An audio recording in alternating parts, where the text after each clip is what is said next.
You a Star Wars fan? Because you'll be amazed at number one, that a lot of women might be into the shit that you're into, but you're so worried about her judging you that you don't give it half a chance. But also some of the things that you're not into, you'll be amazed at how women would want to get into it because they want to get closer to you. A lot of times they say shit like, "Oh, I'm free on weekends," or "I'm usually free on Thursdays," or whatever the hell. So if it makes sense, then then I schedule a date. If she really liked you from the get-go, there would be no reward system you would have to look for to do anything for, right? Because it would automatically be there, And I like to do this in conversation sometimes. When you're speaking with somebody and you'll hear a girl say something like, "I'll never do this," or "I don't like this," or "I don't like that." And then you'll notice, you'll say, "Nah, I kind of like it. I like it when blah, blah, blah." And she's like, well, yeah, when you say it like that, I like it, And it's just kind of like, yeah, you switched up awfully fast for somebody that just really said they don't like something. And so, there's always been clues out there for fellas to understand, like, yo, if they really like you, they will change their whole political party. They're not giving her real instruction. They're not letting her know what it really is. And most dudes don't do it. Most dudes don't say what it is because they're afraid to hear no, or they're afraid to bring up sex too early and all of this and all of that. But the bottom line is this: either, again, and somebody said it, either she's feeling you or she's not. You understand? Either she's feeling you or she's not. We got to stop all this nonsense, man. Guys are too afraid to hear no, and it's like I'd rather hear no than to waste 2, 3, 4 dates and time spent, money spent, and all this other shit just to find out that you wasn't feeling me any damn way. You see what I'm saying? But so with me, first date is cool. If you don't want to do it on the first date, no problem. You could be on your period or whatever it is. There's a lot of things that could be off on the first date, right? It doesn't matter. But second date, you gotta know what it is. For me, I like exclusive vagina to me. And that's because I don't want to catch nothing to have my later years messed up. And I like to stroke without no condom on. It feels great. No. So I like it. So you like to be hugged by the sugar walls? You like to be hugged? Yeah. I like that velvet, plush velvet. The smoothness. So, but even then, Jay Roman, I hear you.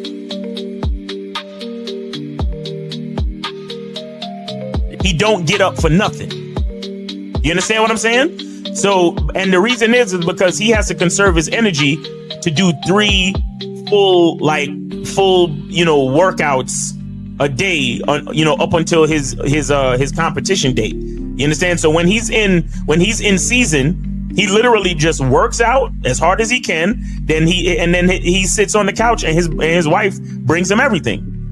The only thing she don't do is fucking piss for him, right? So what I'm saying is, it's one thing to have a wife that does it, because you said earlier, these were the words you used. You said a woman who says, "Oh, I rock with this dude, so I don't mind doing this." But see, it's a difference between a woman who doesn't mind and a woman who cheerfully wants to do it. Understand the position of a simp. Make sure you understand the position of a friend zone nigga. Make sure you understand that a man doesn't do anything for nothing. You understand? So run the game, be careful, and do what you got to do. Mm-hmm. And that's the right there, Jay Roman. And that's the problem. Your main chick should always be prioritized over all the new chicks. Right? The new chicks should not get preferential treatment. Right? So what would make it difficult for a lot of women is if you're giving girlfriend treatment to the new chick. Right? So this is why when you very first meet women, you have to establish boundaries and parameters where they got to earn everything. So that way, when the main chick is with you and she knows you're dealing with new women, she knows they have to go through the gauntlet too. They just don't get shit quicker. Like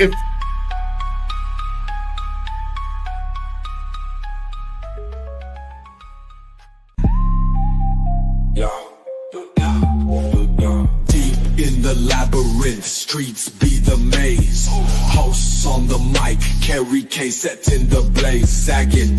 Miles Cunham with the game so tight. J. Roman lit the torch, keeping it right.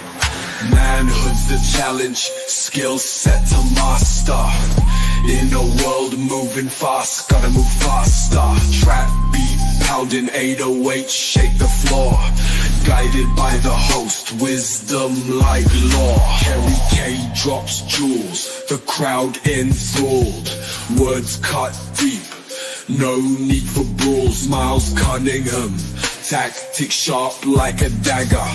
Navigates the game, makes the haters stagger. Journey to manhood, no easy feat. Lessons from the masters, words concrete. J. Roman with the keys, opens the door. Manhood's the path, gotta crave for more. Manhood's the challenge, skill set to master. In a world moving fast, gotta move faster. Trap beat, pounding 808, shake the floor. Guided by the host, wisdom like law. Oh, yeah. What's We going back on? at it. We back at it. What up, fellas? Man, it's a fucking skill set show. What's going on? We got the host K Zagging and the building. Yes, sir. And then we got Mr. J Roman on some random street somewhere. The street is called J Roman Way. So yeah. There you go. Yeah, there you go. In a timely fashion too, I might add today. Yeah, then you got your boy K. I was gonna say K's acting again. Miles Cunningham over here. Hi, everybody. What's going on? Check out the soap, guys. Make sure you go get your soap. MasculineIdentity.com. MasculineIdentity.com. Go get your luxury soap. You understand? Shout out to Renee P. Thank you, sweetheart, for putting the links in there for the soap. I appreciate you. And yeah, man. So Zach, take it away. Let's go. Yeah, real quick. Shout out to Renee P, Jazzy Jazz, and also Wicked Scorpion. You know what I'm saying? Doing what y'all do. Appreciate all y'all, all the moderators, sports, especially the individual. There you go. You know what I'm saying? Putting the links in the chat. You know what I'm saying? We look.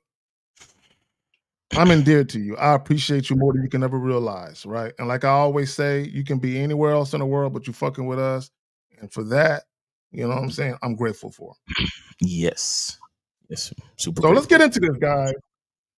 Why embracing your revolving door of women will set you free. Now, in the past, I've told you guys, your life will be a revolving door for people, not just for women, not just with women, but even with people, right? Like, there may be times where you have an on again, off again relationship with a parent or a sibling or somebody. Who knows, right?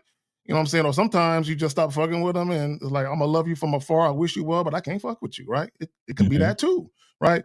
So, but when we talk about women, right, guys, you have to embrace the fact that your life will be, I'm telling you, it will be.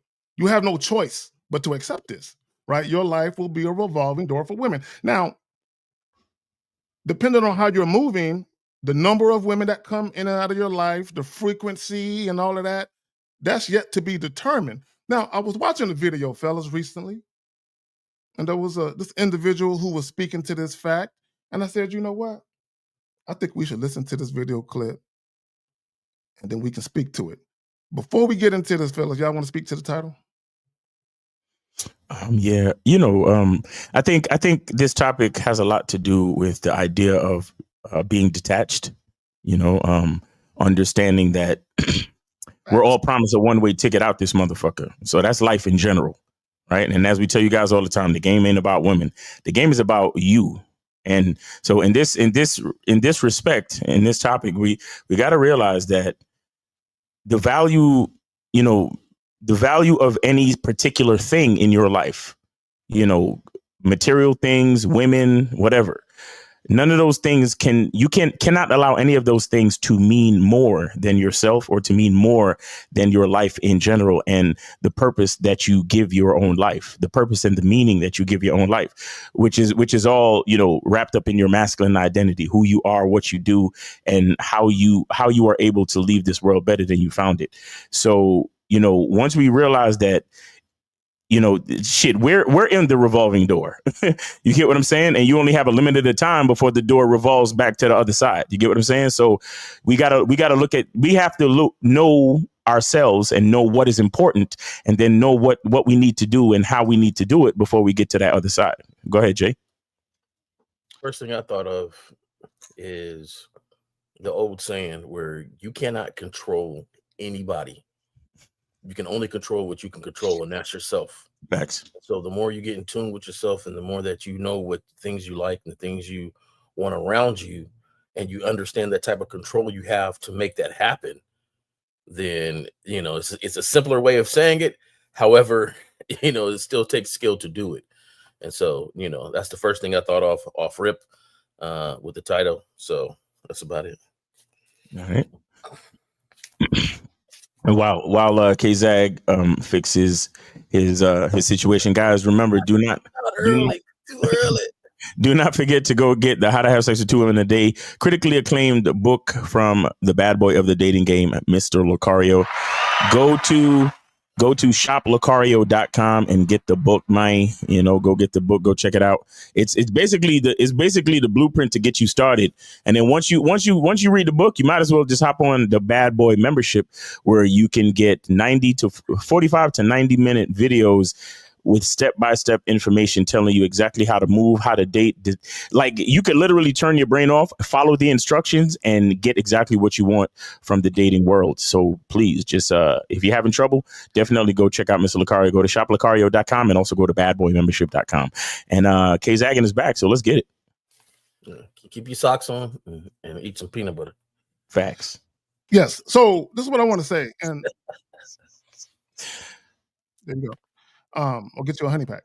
So one of the things you said, Miles, it was so simple, but yet so profound, was you were basically describing the advice that you give myself and Jay Roman and all of the fellas from the Real Game No Theory panel, and you refer to it as best practices.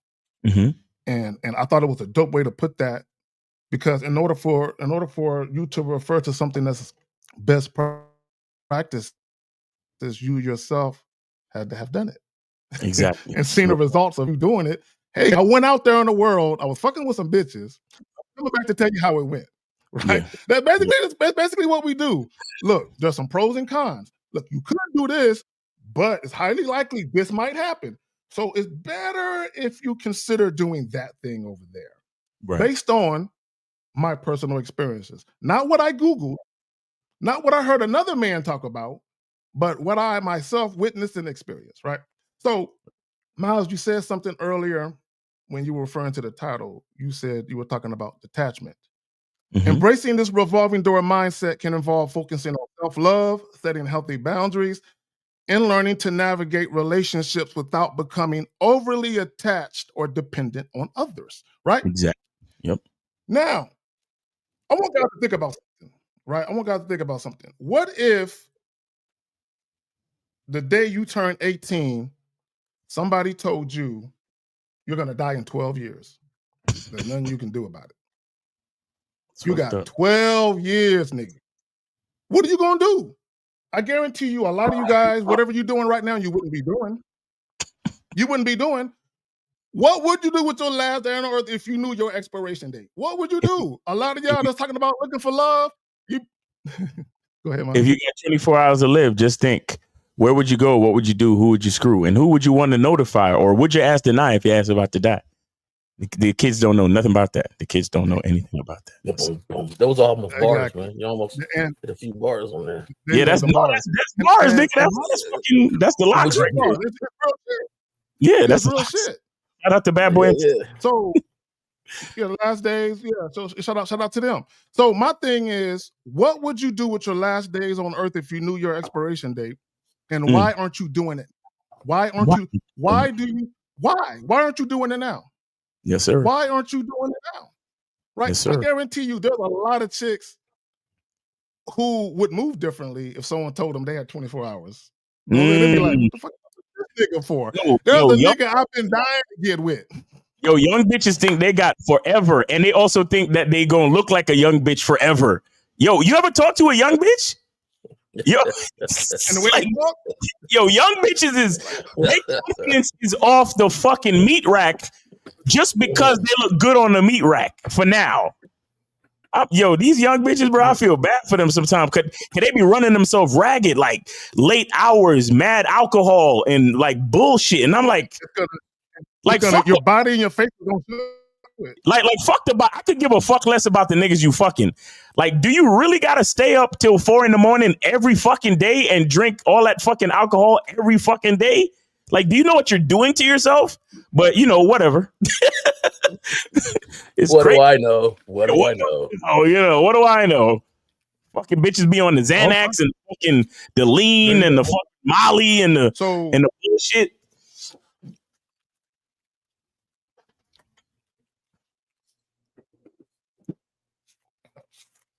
Okay, cool. So without no further ado, we're gonna get to it. Guys, why embracing your revolving door of women will set you free? Let's get it. Let's get it. And let me just say this. It might sound like arrogance or narcissism on my behalf, but sometimes I swear niggas be listening to some of the shit I say. I don't think. But let's go. Okay, so I say yes. Wrong video. Hold on. I feel like relationships only end because y'all chose for it to end. I feel like anybody can get through anything if y'all want it bad enough. But it's a matter of how bad do you want it. I don't want these bras that bad. Plus, I'm realistic. Yeah. Statistically speaking, man, that woman that you with, you're not going to be with in 2 years. Even if you get married, 50% of marriages fail. So if you're just being realistic, the woman that I'm with, no matter how great the times is, no matter how much I love her, this is probably going to end. So let me just enjoy the day. I hear it, but it sounds like it's some trauma-rooted things too. But it's still based in truth. It is. How many women have you been in a relationship with in your lifetime? 3. Each one of those ended. Yeah. And I bet you told each one of them girls you loved them. Yeah. And each one of them told them that they loved you. Yeah. And it still ended. Yeah. So what makes you think that the next situation ain't gonna end the same way? It's going to if you put that in the universe. I hear what you're saying, and that's true. Whatever you think is gonna happen, but I don't think about it in a pessimistic way. I think about it like this. People aren't meant to be possessed. And I feel like that's where the world goes wrong. I feel like people are meant to be experienced for the time that it's meant for it to be together, and y'all grow and y'all learn from each other. So do you feel like it's some people that are meant to be experienced for their whole lifetimes? I don't. I feel like most of the time it's forced. I feel like for the average individuals, you picked your partner based on convenience. You didn't scour the world for the best person for you, the most compatible. It was in proximity. The person you went to school with, the person up the street, the person in your building, the person you met. So therefore, because you weren't even really that intentional about who you were with, you didn't even find out if your morals aligned, this aligned, that aligned. The way people pick partners is not even in a substantial way. So therefore, 9 times out of 10, it's not gonna last because it's not even built on anything of real substance. If I tell myself I can't make $100,000, I never fucking will. And that's a fact. But you know, let me tell you this. I don't even feel like that's healthy. It's a societal thing to say you're supposed to get with somebody and be with them for the rest of your life. That is healthy. That is a construct. If you weren't told that from birth, would you naturally say, I'm supposed to get one person and be with them for the rest of my life? It's a mom for your whole life. It's a construct, and not just a construct, it's a construct in the Western world, because in Eastern world, you're supposed to have multiple women. So it's not even real. So let's take the construct off of yourself. Would you even say it's natural in your soul to say, I should meet somebody and the goal should be to be with them the rest of my life? I don't believe so. In other words, it's a waste of time from with a girl in a relationship, and it's a waste of time from single. No, it's not a waste of time when you're with her. I've had plenty of women. Just because we not together now doesn't mean that situation when we was together wasn't beneficial. We grew together, we learned together, we had ups and downs together. I got something out of that. So just because it ended didn't mean that it was a waste of time. I feel like relationships only end because y'all chose for it to end. I feel like anybody can get through anything if y'all want it bad enough. But it's a matter of how bad do you want it. I don't want these bras that bad. I'm just a realist because I've been with enough women that you can't control. Yeah, it looped out again. Okay. All right. So, yeah.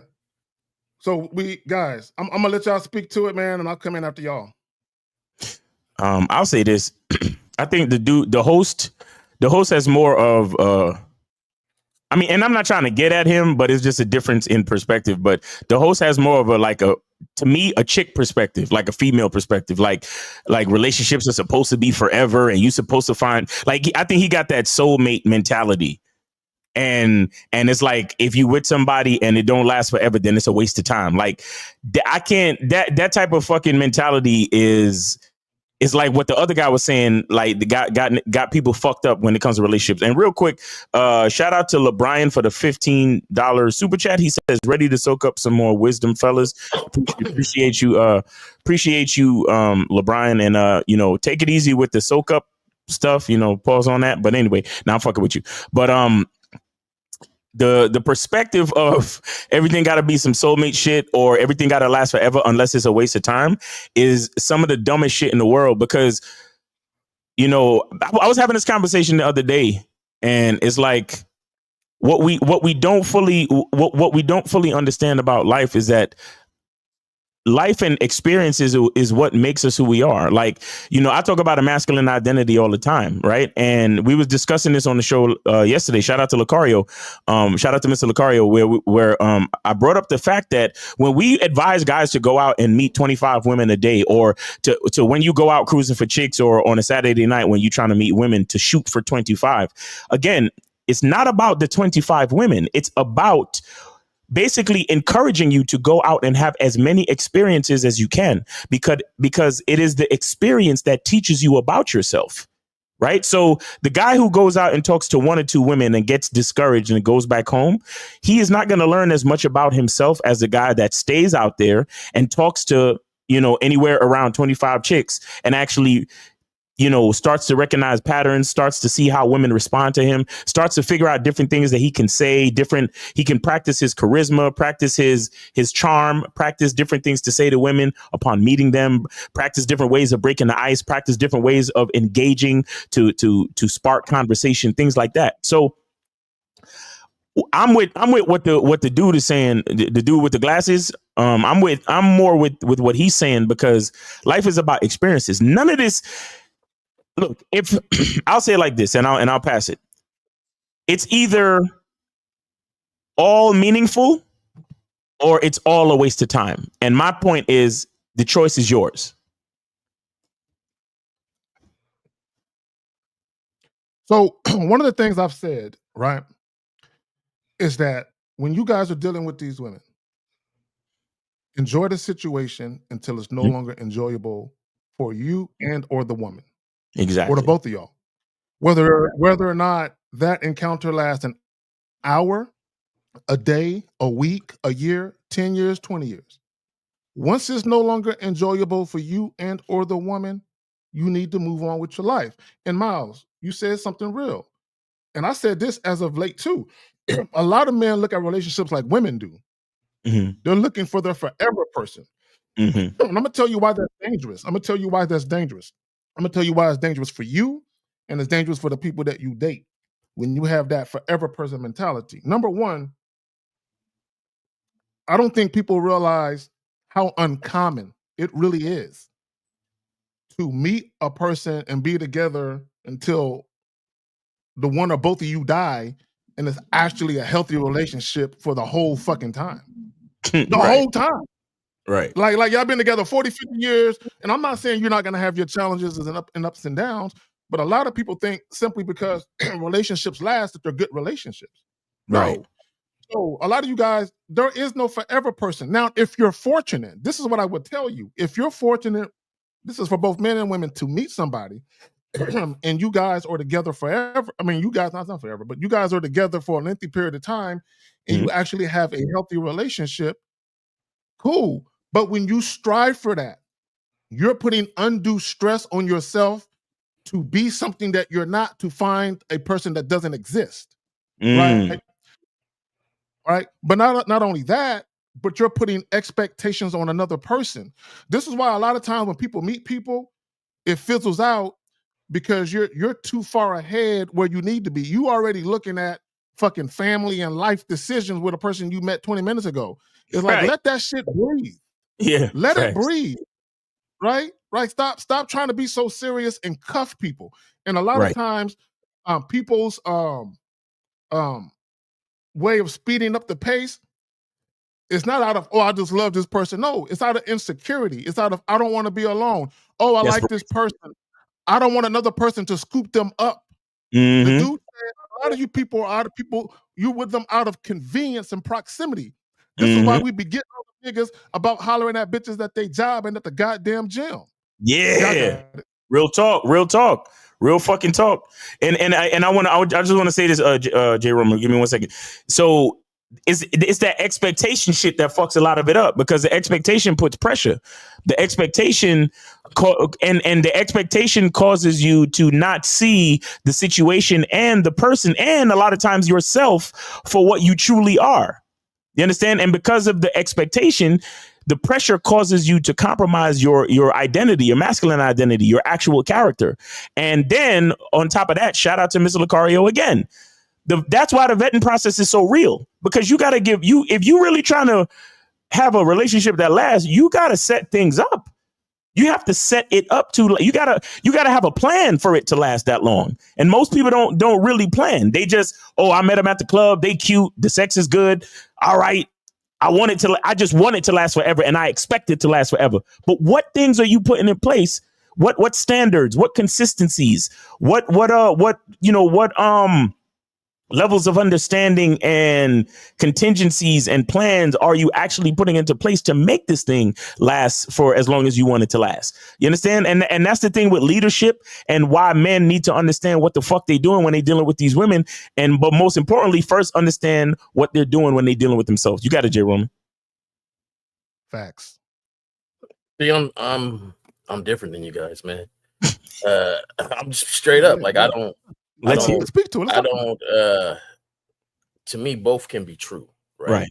Because there's some guys out there that can't handle multiple women and multiple experiences. Like, they just can't do it. Like, they, I ain't saying they're lacking in mental capacity. I'm just saying, but some guys that I know that I have,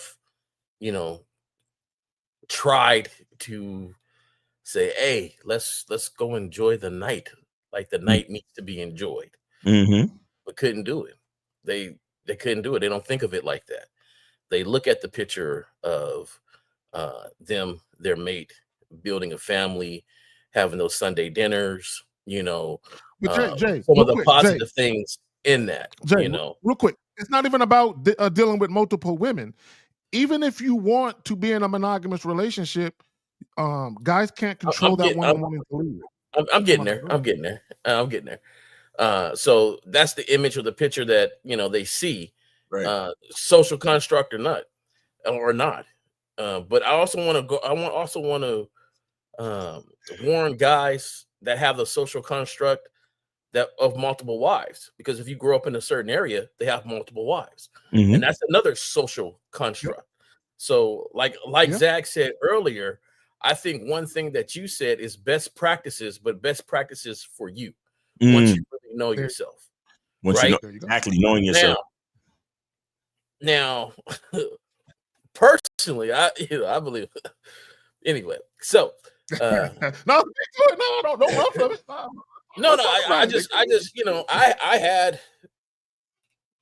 I can understand both sides of the street. That's what I'm just saying. And I can too. It just has to be for you. So my thing is this. I know a guy in high school, met his sweetheart. They've been together ever since. Went through some stuff, some outer stuff, because they're mixed race. So they went through some outer stuff, dealing with some things and parents and all this other stuff, and then kids and things are cool. They've been together, and when you go over there, I'm talking about the type of love and everything you feel. It's very enjoyable. They seem, and I'm always going to say seem, because you never know, because you don't lay down with that person. You're not in a relationship with that person. Right. They seem cool. Now, people may look at that and be like, see, it can happen, and it can happen. But then I also know a guy who has multiple ladies, and he seems very happy too. And he's had that before it became popular. I'm talking about, we were in college. He had, I remember one day he got mad because he didn't know that their cycle all syncs up when they live together. After a while, then he realized, like, his plan of a one for another. But this is like 20 years ago, right? Before it got Yeah. popular or anything, he said to himself, "This is what I want." Mhm. And I think that's Yep. the thing that a lot of people, if you want something, you have to design it on that factor. Right. You have, There you you go. have Process. to, Yeah. you have to vet that person to understand. A lot of times, guys who want multiple people don't really know how to handle it, really don't want That's it, true. but they're going along with their buddies because their buddies want multiple people. Exactly. Then there's There you guys go. that want one person, but they Or their get favorite shamed. YouTuber is doing it. Right. And they get shamed because, oh, why would you want one? Right. And so they try to act like they want multiples and really don't want it. My thing is, it's like no matter which one you choose to go, which path you choose or what you believe, have a reason why you believe it, have a purpose, do a vetting process, make sure that person understands what's going on. You got to go through multiple experiences to find that person, either design, right? Like you were saying, Zach, you can't, the first person you meet in high school, that's a rare thing. It might not be the first person you meet. It might not be the first person you date if you want that one thing. But you got to vet. You got to go through your steps. You got to work at what you want to design for yourself. And that's, I enjoy both sides of the street. So Right. Let me say this. And what's up, Justin? How you doing, brother? Yeah, Justin in the building. What's going on? What's happening, fellas? Good afternoon. What up? My bad. Right. And Justin, I'll pass it to you in just a moment to get your input on not only the title but the video if you saw it.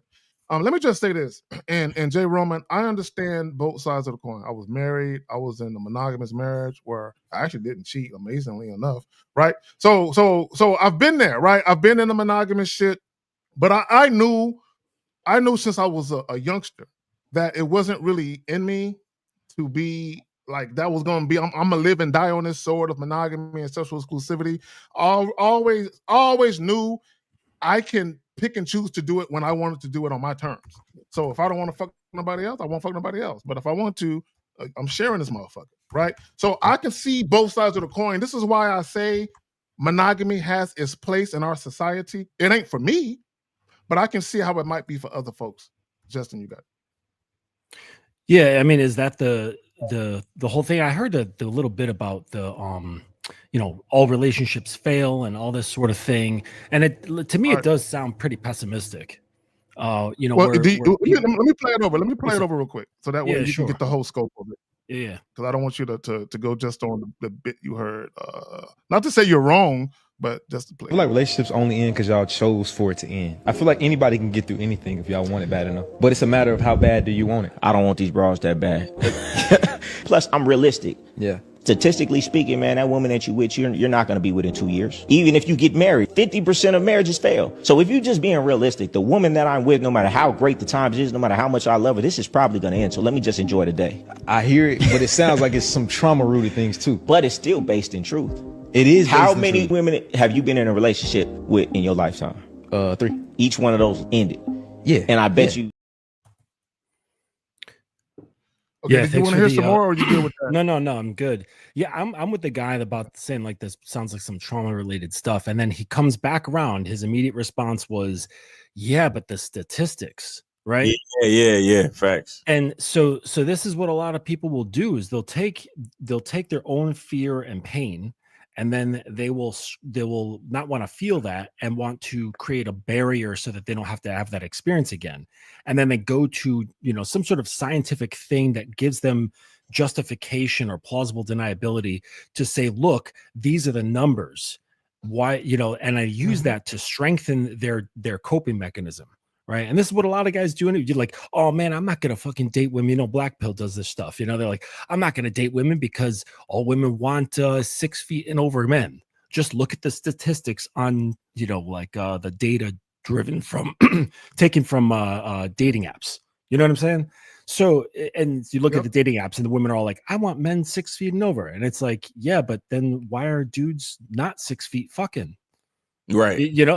So it's either like if you're in reality, you're in reality. If you're not, then you got to have like all this other supporting shit to make yourself feel safe and so on. And it's like, who cares if the shit ends? Like, there's nothing permanent in life at all, ever. There you go. Like, everything is borrowed. Everything. From There you every go. blink to every last breath, Yep. it's all borrowed. We're all on borrowed time.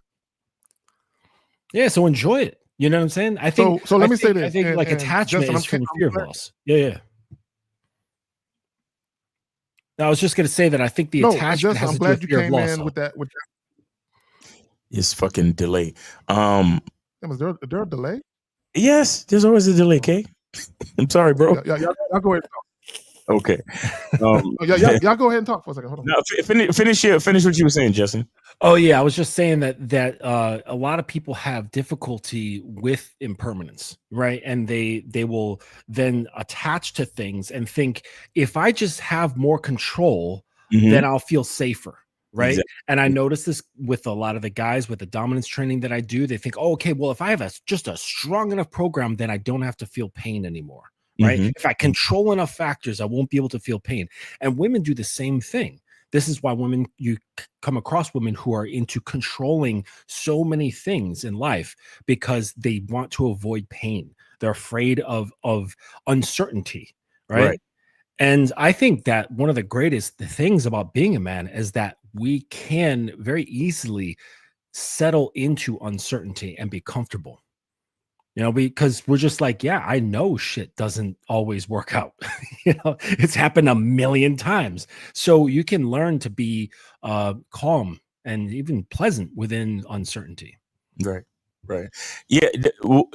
So the part I disagree more with the guy in the sunglasses, but I do agree. I think his view is kind of finite, and I think he is in a way running from hurt. Like you said, there's some type of trauma based in it. But I agree. See, the thing is that I agree in the fact that all relationships end universally, because that's why earlier I was talking about the revolving door of life in general, that we're all gonna get up out of here. We're all gonna pass on someday. So every relationship is gonna come to an end. So I agree with the perspective that every relationship ends. To me, is just that some relationships can end by death, or you could just break up next week. So it's all the same in that perspective. You understand? But I'm not.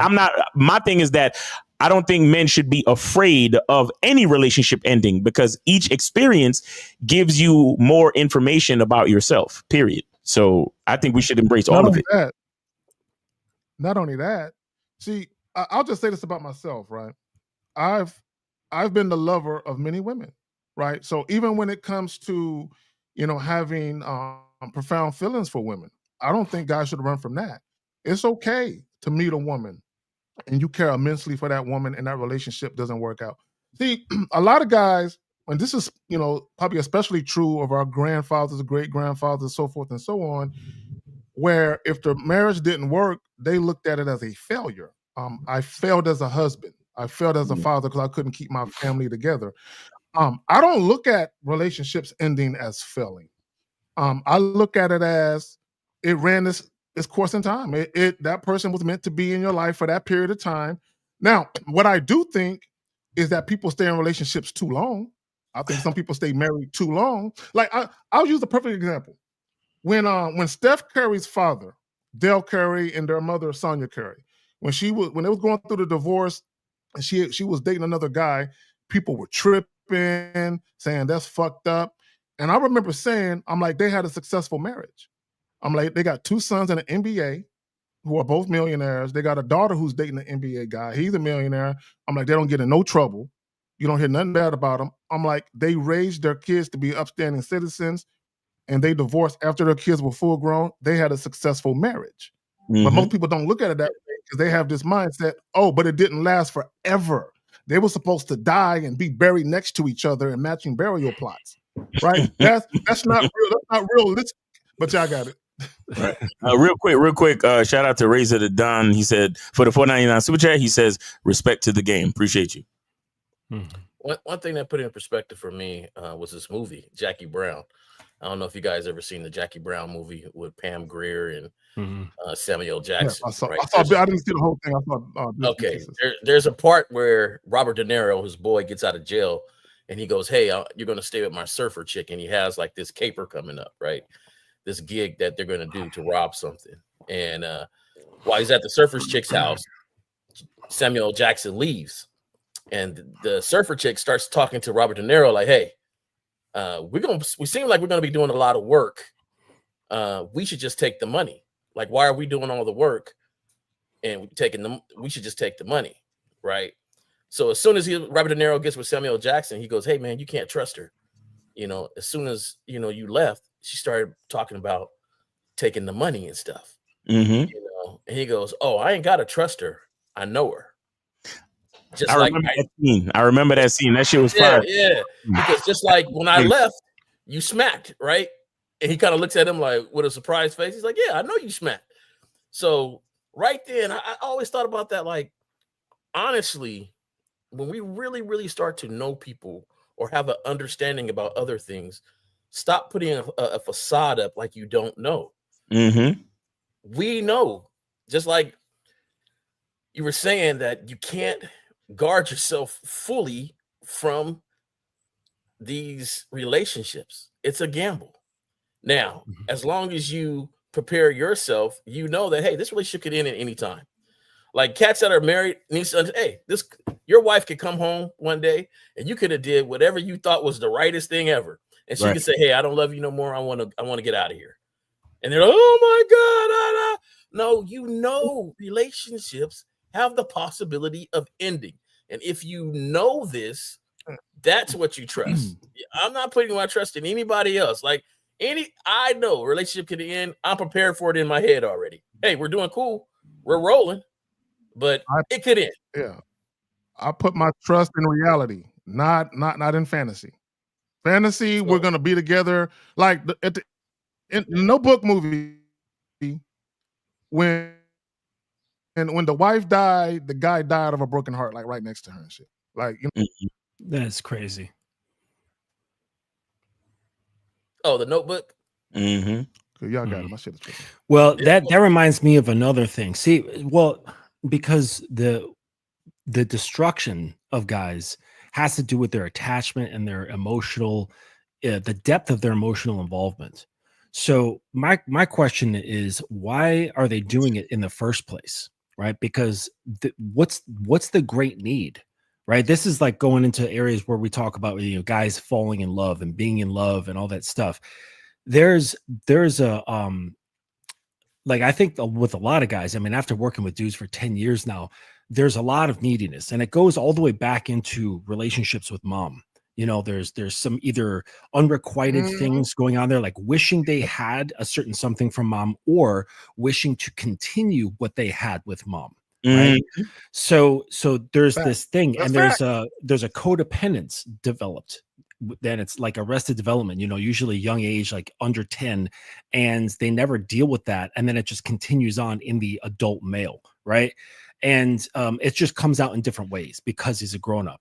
And this is, I think, where the guys have this fear and this devastating pain when they break up with a woman. This is literally a woman who was once a stranger to you. They're not blood. They're not kin. They're not related to you in any way.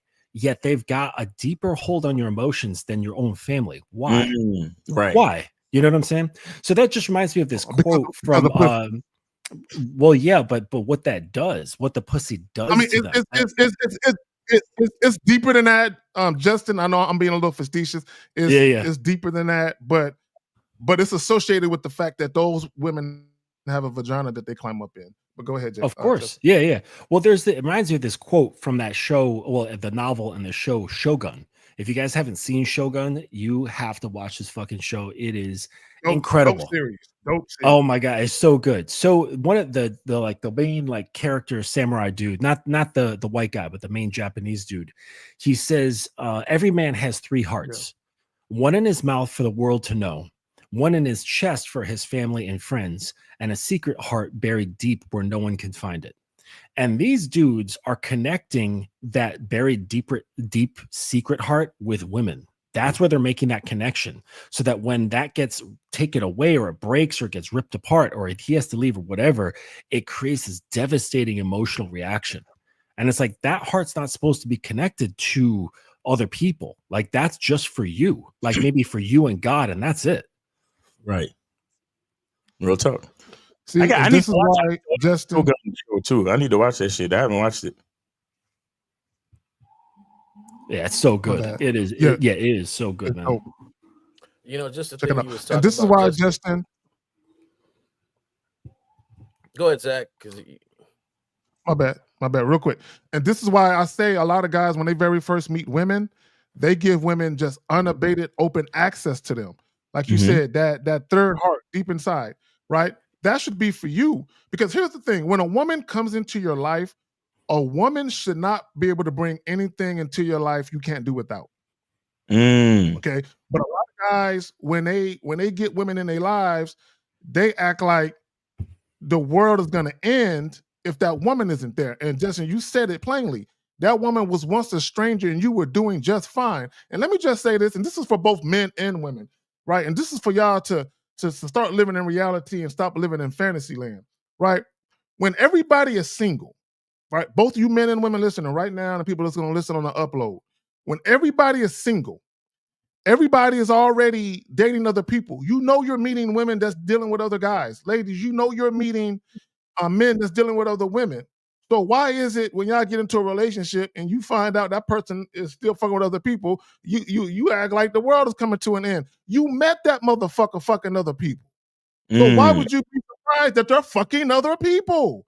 Right? To me, I never understood. This is why for me, I was never one of those guys that try and make a woman be sexually exclusive. Like, come on, girl, promise me. You know, that's my pussy, right? You ain't gonna let another nigga. I never do that shit. Because I understand that's her pussy. She just sharing it with me for the time being. If I'm in it for an hour, it's mine for an hour. That next second, if she want to share it with another nigga, it's his for an hour, right? That's how realistic I am, right? So what guys got to understand is that when you deal with women, you have to understand, this is what I was saying, and I'll pass it to y'all. If you think your dick will be the last dick that your woman samples, come on, bro. Be realistic. Be real. You know, y'all got it, though. Mm-hmm. Guys, call in 919-647-9392, 919-647-9392. Go ahead and call in. The call is free for this show, so go ahead and call in, guys. Don't wait till the end because we can't be here all day. So please go ahead and call in. Mm-hmm. I got two comments I want to. One for just from Justin when you talk about the mother concept of them and their mom, and I feel like for most guys, that's the last time that they in their head thought they had unconditional love. Mm-hmm. You know, just unconditional love. But I don't like when people say, you know, our parents gave us unconditional love, because it's not true. Even that had conditions. Mm-hmm.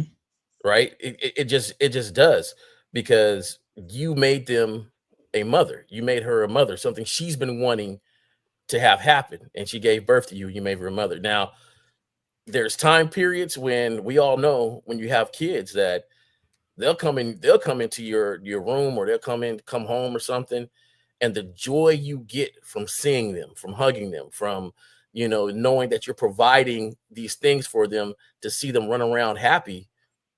That's the joy that you get. That's something that you get from it. So it's not unconditional. Like it's conditioned because they don't know they're doing it for you, but they're doing it for you. Right. So even that to me had conditions on it, where it's not, there's guys out here, and more recently, this is fresh too. Like within the last 2 weeks, I know 2 cats that ended their life over breakups. Dang. And finding out that their mate has cheated, or their mate has moved on and stuff like that. 2 cats that you wouldn't even think so, right? 2 cats that, you know, by any standards, from one of them, from the standards, he was a pretty Ricky type dude. Mm-hmm. Should have been able to get any woman, you know, the 6-pack, the hair flowing and everything. Ended his life because they couldn't get past the fact that this person that you chose, right? It wasn't like somebody said, this is your woman. Somebody came from up high and was like, hey, this is your woman now. Like, no, you chose. You went out, you was at a club, you picked one, you guys just started getting along together. You guys had a time period. She had a time period on how long to date. If you date me more than a month, we're together now. And he's like, oh, okay, because the bottom is good and you look good. And now you're together.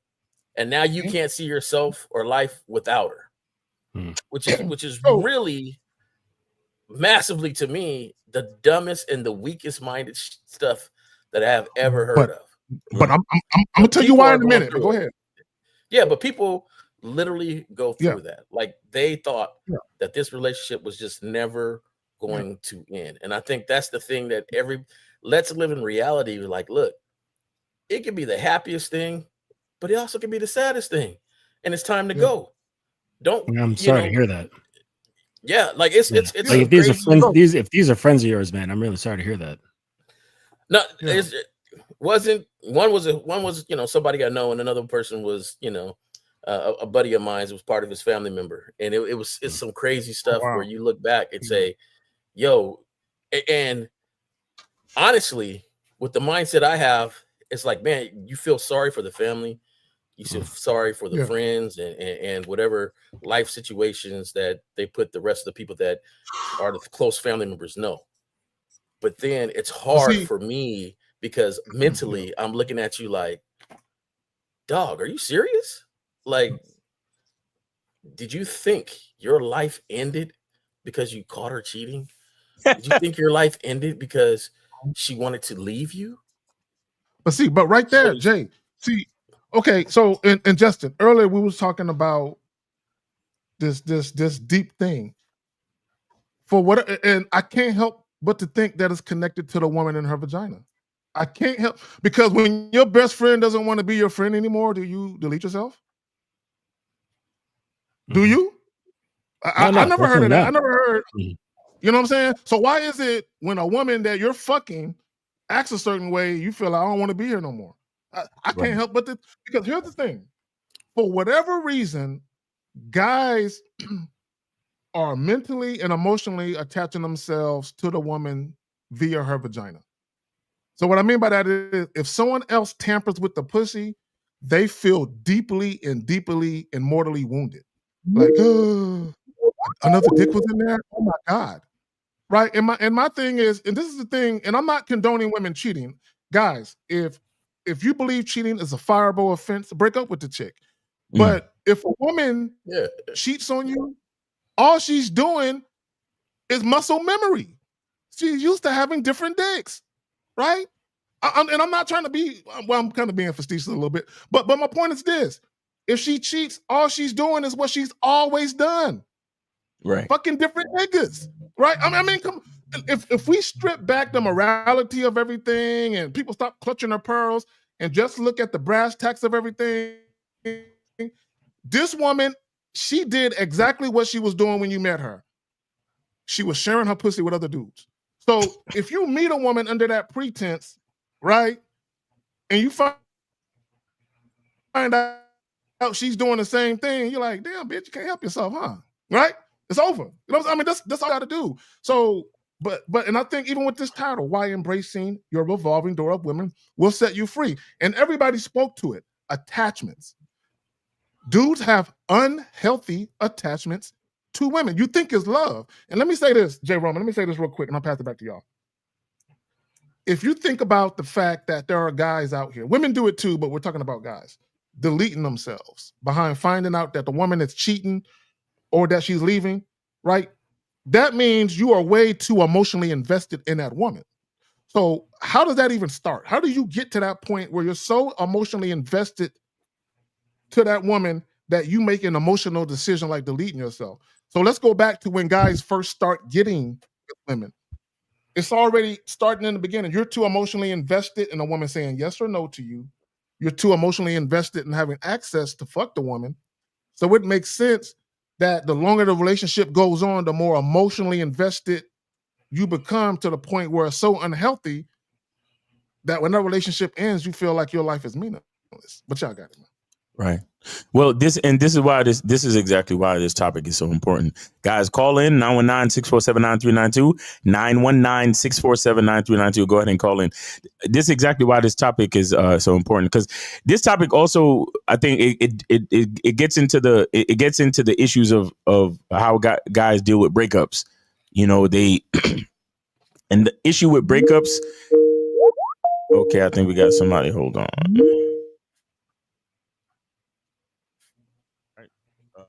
We got I can't even. Oh, we got 205. 205. You're on live with the Manhood is a Skill Set Show. Name, age, city. How can we help you? It's good, man. Stefan, 31, Birmingham. Okay, can y'all hear him? It's a little muffled, but it's all right. It's kind of Okay, low, like it's y'all hear him? muffled. Yeah. Stefan, age 31.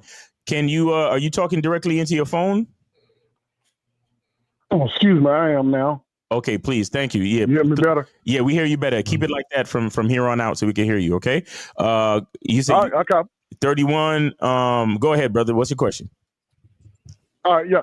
Well, I wanted to, I guess, get a deeper understanding. I had heard Mr. Justin here made a statement saying that a lot of times the reason the guys get so emotionally invested is due to either something that was missing from mom or I may have misinterpreted what he said.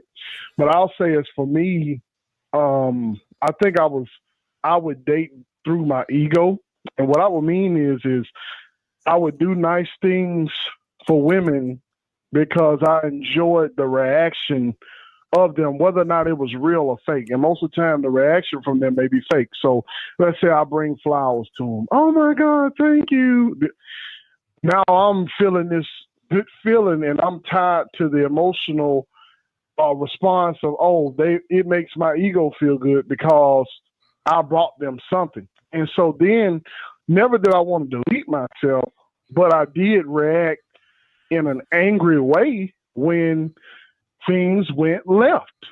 Like, wait a minute, you were responding in this positive way when I brought this. Now, obviously, this was way before I knew about any of y'all on YouTube. But what I'm saying is it wasn't that I was trying to chase who my mom was or wasn't. My thoughts were, now that I know about y'all and now that I've learned some things, I'm chasing the good feeling of my ego. It's almost like I'm chasing that reaction. So me, I'm performance based, right? So everything I do, I need to see results. And so if I'm seeing good reaction from her, which has nothing to do with the game, if I'm seeing a good reaction from her, it's like, yeah, man, I'm doing the right thing, you know? And so maybe that's the tie-in where guys get so invested with women where they want to delete themselves. You know, just like when the stock market crashed, you had people jumping off the top floor of buildings, right? Because they were so invested into their finances. And maybe that's what happens with certain guys, that they get so invested in the end result. And so I wanted to know from a mental standpoint from you guys, what do you think? How do you separate women from the other areas of your life? Meaning, how do you stop from wanting to be productive with women, or what part of your brain, rather? I know this is very deep, but what part of your brain stops you from wanting to be productive with women as you are with work, as you are with your physical body and things like that? Well, first, I just want to say, thanks for the call, but your observation, like the observation and the self-reflection that you did in conveying what you used to do, that was phenomenal. Yeah. I think a lot of guys need to do more self-reflection like that around their behaviors, because, and I've mentioned this on my channel a lot, where I refer to the functioning a lot like a drug addict, where guys will use women as if they are a drug, right? And the feedback that they get from women is sort of like turning into their own drug dealer. So they're like, okay, I want this positive feelings. I want the dopamine. I want the ego strengthening that I'm being a good boy, right? I'm getting the approval, right, of mom, basically. Like, hey, mom, I did this nice drawing at school. And she's like, oh, sweetie, that's amazing. Even though it looks like shit, she's not going to tell you that. And he puts it on the refrigerator, same thing. So you become accustomed and you learn these skills of, oh, if I do this, then I get this. And you get that constant emotional feedback from the woman, getting you that constant high. And then when you don't get your drugs, you go into what do they call that? When you don't get the drugs, you start fiending, right? Just like a drug dealer, right? And they start freaking out and they go through withdrawal and they get angry, they get depressed, all the same symptoms of someone who's not getting their drugs. So it's really good observation of yours, caller. Let me say this. Let me say this real quick, because y'all know I'll be having these lagging issues. Let me just say this. One of the reasons why I believe men should always I take couldn't hear. I had to turn the 100%. TV back on. Hold on, to hear caller. me. Hold on, caller. Wait, Don't hold do on. that. Don't interrupt. Hold on, caller. Don't interrupt. Don't do that. With teams, Okay, but I just wanted. Caller. okay, thank you, caller. Okay, Caller. yeah, Is the he hanging caller. up? No, he's not hanging up. He was just saying that he can't hear anybody else speak on the show for some reason, because maybe with the settings he with can't? Teams. Yeah, but go ahead anyway, Zach. Don't worry about it. Yeah. Y'all fix your caller. You fix your statement. This is for the other people. The reason why I say men should take 100% accountability for all relationships, no matter how they end, is because of what Justin said. When you talk about self-discovery and self-reflection, things of that nature, when you don't take responsibility for your choices in women, you will blame them, right? And if you blame other people for negative outcomes in your life, you'll never see your role in your choices. You'll never see that some of your bad choices led to this thing being inevitable, that it was going to end this way, right? And this is what people got to understand. There are a lot of relationships that end in a very amicable way, where there's no hate, there's no vitriol, there's no angst, there's none of that. And a lot of times that's because both people in a relationship understand there's a healthy respect, and that starts with the man, right? So a lot of times the reason why relationships end with a bunch of drama and toxicity is because of the failed leadership of the man to end it a long time ago. But y'all got it.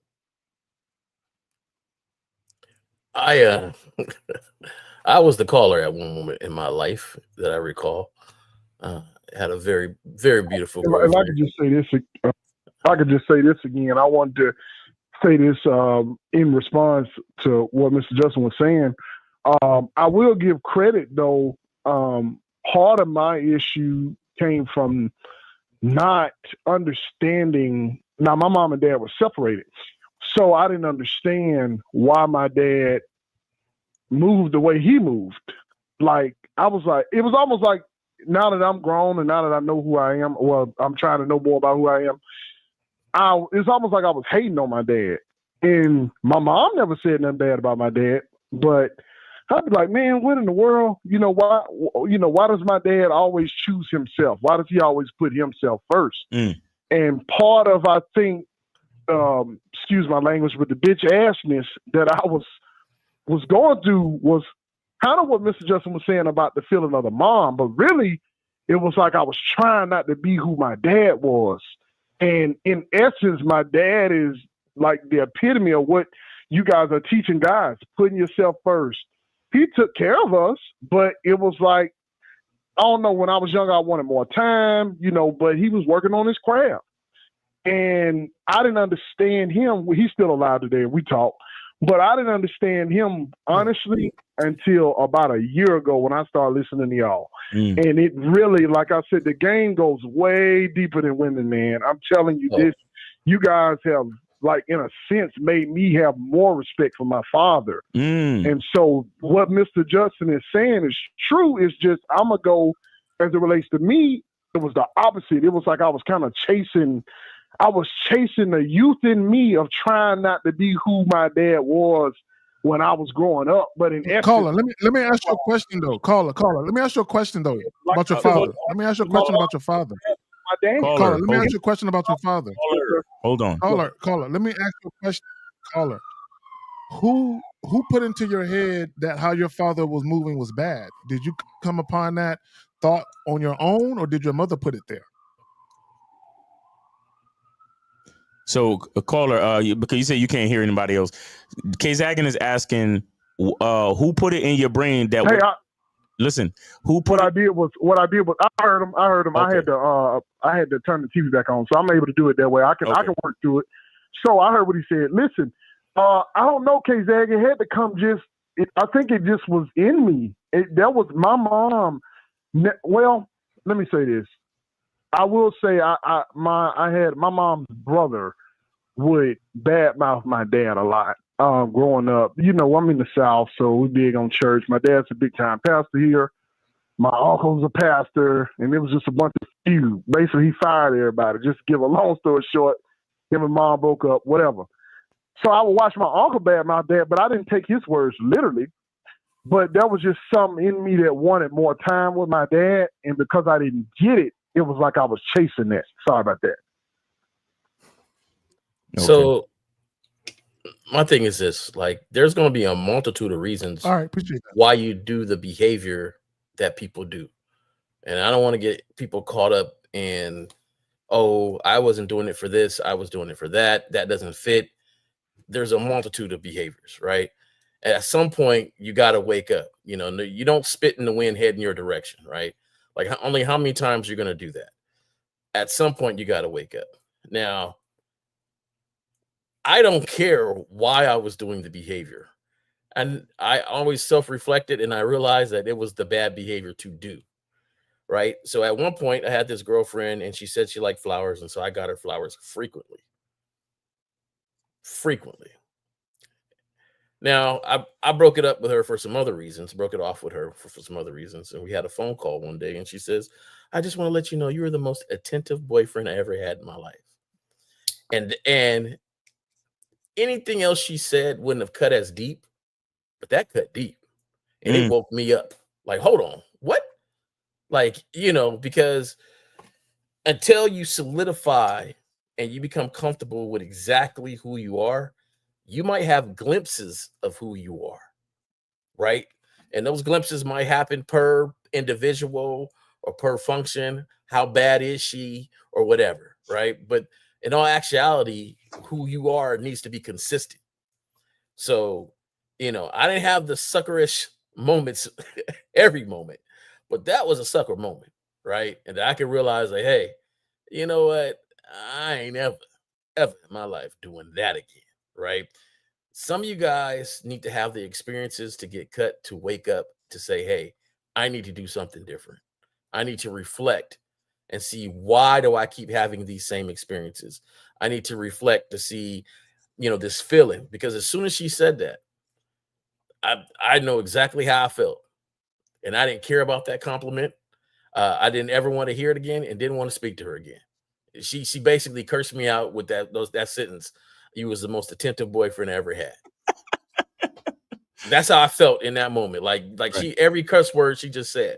Right. And I think, guys, you guys got to start learning from the experiences that you do have, and understanding, like, look, everybody's road to this game is going to be different, but what's the same is you got to learn from your experiences. Facts.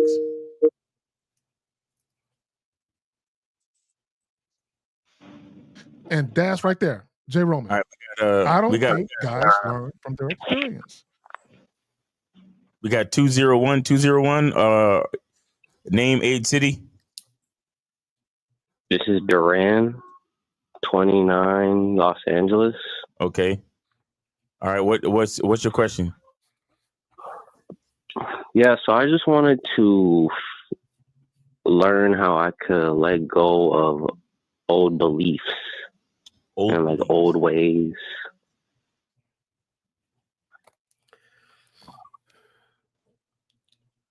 Like, so what kind of beliefs are you trying to let go of?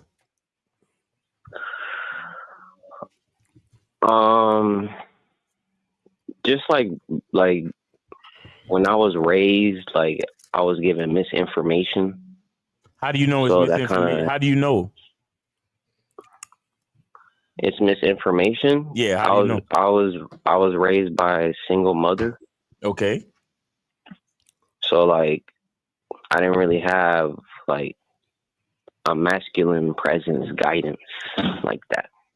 Okay. So I was kind of a little lost growing up. So like I would learn stuff on my own, but it's taking me like a minute. So I want to know how I could. No, hold on. I still need to understand where, because like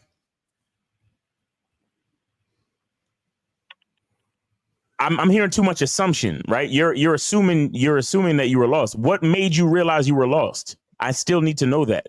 I still need to understand your perspective, because just because you get on the internet and you listen to us and because you were raised by a single mother doesn't necessarily mean that you're lost, that there's anything wrong with your mindset.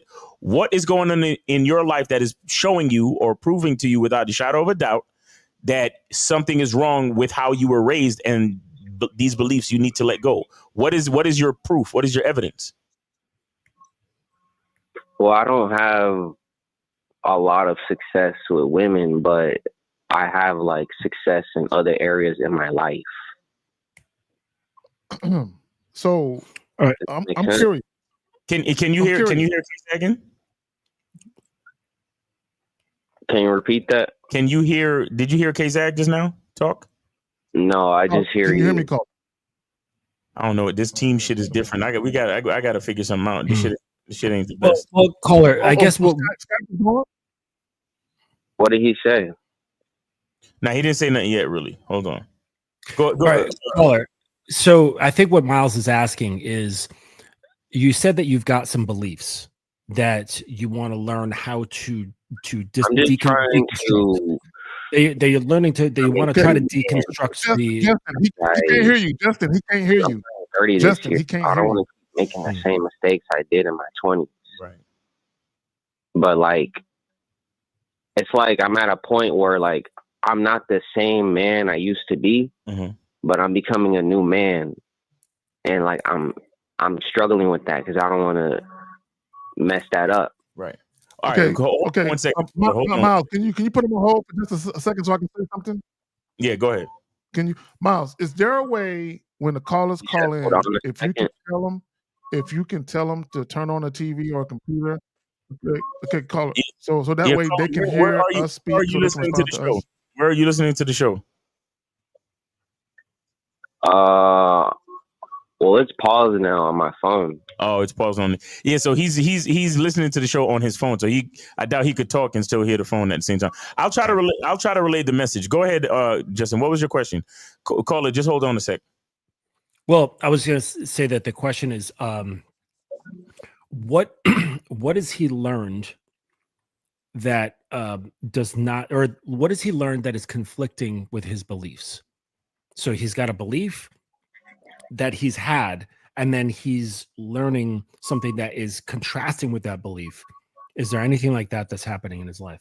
Okay, so caller, the question is, what is going on in your life that is conflicting with how you were raised, right? What is going on in your life that you can see that is going against what you knew your whole life? Well, it's like people are saying one thing, but I'm seeing a completely different reality. Give me an example, please. Like, I'm kind of seeing like the reality of like how women act different than on the surface. Like they'll say something on the surface, but like on another level, on a deeper level, they'll do something else. Damn, I wish this motherfucker could hear us, bro. What? Give me an example. Like how a woman, like you guys will say like a average woman has more game than an average man. So she'll run game on that average man, and I could kind of see that.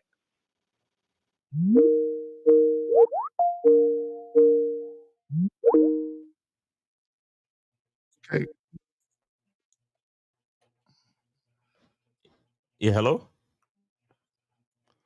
Miles, is he still there? Resume. Is he there? Yeah, he's still there. Is anybody there? Caller, you there? Okay, let me say this. Mm-hmm. Yeah, go ahead, Zach. Okay, and he can listen to the play. He can listen to the playback. Let me say this to everybody else listening, because basically what he's talking about, it's the same shit that spurred MGTOW and Red Pill and all this shit. Oh, these women are nothing like society said they was. These women are this and that. Okay, so it's not women's fault that y'all have this grandiose view of them, that y'all think they're sugar spice and everything nice, and that they're, that they should be these super virtuous women of high moral character and all that. It's not women's fault that y'all think that. Now, there are women who will play up to that, right? Because they understand that in order for them to be wifed up, for some men, they got to play that virtuous good girl role. But it's y'all's fault that y'all want to believe that about women, right? Even just based on the shit that we talk about, all four of us right now, and the people that we associate with and do things with on other platforms and all of that, y'all should already know the truth. Women love dick. Guys, I know y'all don't like hearing it. Women love to have sex. And sometimes, guys, women like variety. Sometimes women don't want one dick. They want multiple dicks they can play with. I'm sorry. I know that bothers you. You wish your dick was the only dick. I know it hurts your heart. But the reality of it is you're going to meet women who, if you're not the leader type, if you don't know how to take control of the situations, they're going to run you. And this is a fact. Women will run you if you don't know what you're doing. But y'all got it. But so caller, you're not giving examples in your own life though. You're still talking about stuff that you've heard on the internet. We're trying to figure out what is going on in your life that is exposing to you that you need a change in your mindset. Like, how did you come to the conclusion that you're lost in your own life? Tell us, how did you come to the conclusion that you're lost? Well, so like I dress well, I clean up well.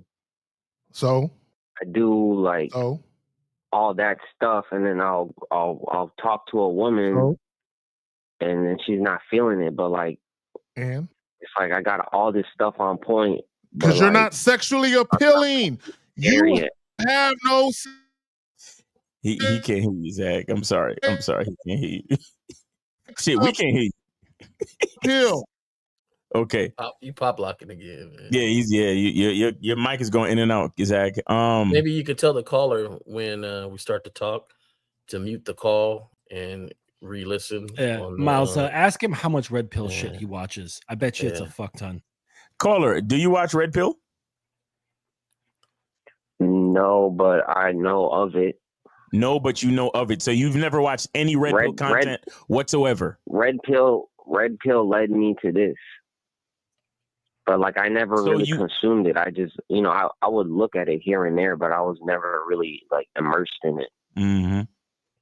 But it led you. Miles. I knew there was something like missing in Red Pill. I knew like they were not telling me the whole truth, but you guys are.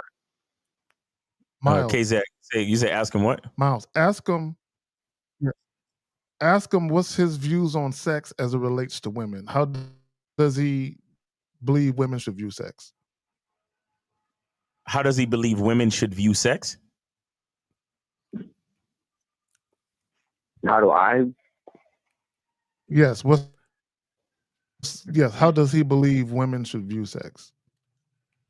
Yeah. So, caller, how do you believe? That's another thing. Like I was never really like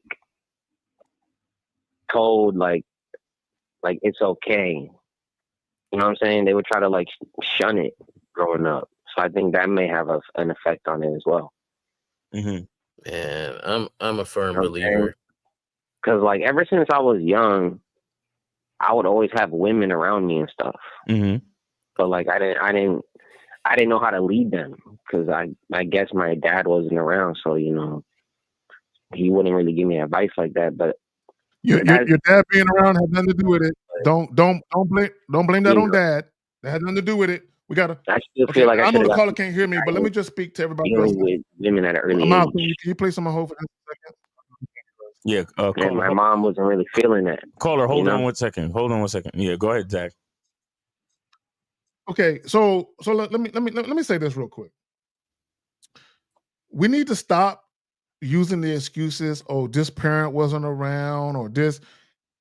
None of that matters. At the end of the day, when you're growing up and you're a teenager and you're going through puberty and you're going through all these different things, there are things that you inherently just don't like. And there are things that you would prefer. The problem with people is people are afraid to live their truth. Bottom line, I don't give a fuck what nobody say. You're just afraid to make certain decisions that you prefer to make because you don't like the alternative of being ridiculed, ostracized, or looking like the black sheep, right? So people make the quote unquote popular decision to avoid all that ridicule and everything else. And then later in life, you regret it because you always been living life on everybody else's terms other than yours. Shout out to Jay Roman. You a passenger in your own life. Fuck all that. Your daddy wasn't there. Your mom was mean to you. None of that matters. You're a grown up now. Okay, make a different fucking decision if you don't like your fucking life. Y'all got it. Yeah, and my thing too is like once you become aware of something, like I hate when people be like, you know what, the reason why I don't like women is because my mom was mean to me. Well, once you make that statement and you connect it, then it's time to take actions to do something different about it. So you can't keep saying it over and over again. You know, I'm a bad driver because I never was taught how to drive. So are you just going to continue to be a bad driver, or are you going to go get some driving lessons so you become a better driver? Like once you become aware of something, it is now your responsibility to take actions to fix it. There you go. Exactly. So caller, you're gonna have to listen to the guys are answering your questions, but you're really gonna have to listen to it on the playback. I'm sorry, I'm having technical difficulties because the Skype crossed over to a new platform. I heard a little bit of what K-Zag said. Like living in your truth and did you hear it through the phone call or did you play it back? Were you listening to it on the playback? What's that? Did you hear it on the phone call or were you listening to it on the playback on YouTube? No, on the YouTube. Oh, okay, all right. Yeah, so listen to the answers to your questions on the playback. Yeah, and for the caller, this is for when you're listening on the playback. I've got a like a mini workbook on how to deal with beliefs. And so to get that, you can email me at justin@thedominanceacademy.com. You said how to deal with I missed the word. How to deal with what? How to deal with false beliefs. How to deal with false beliefs. Okay. Okay, cool, guys. So make sure you guys get with Mr. Justin at the Dominance Academy. He's got a lot of great work over there. So I want guys to develop original thoughts and original ideas when it comes to dealing with women. Stop trying to pattern or have your shit matches what other people are doing. Carve your own path and do your own thing based on what you personally like.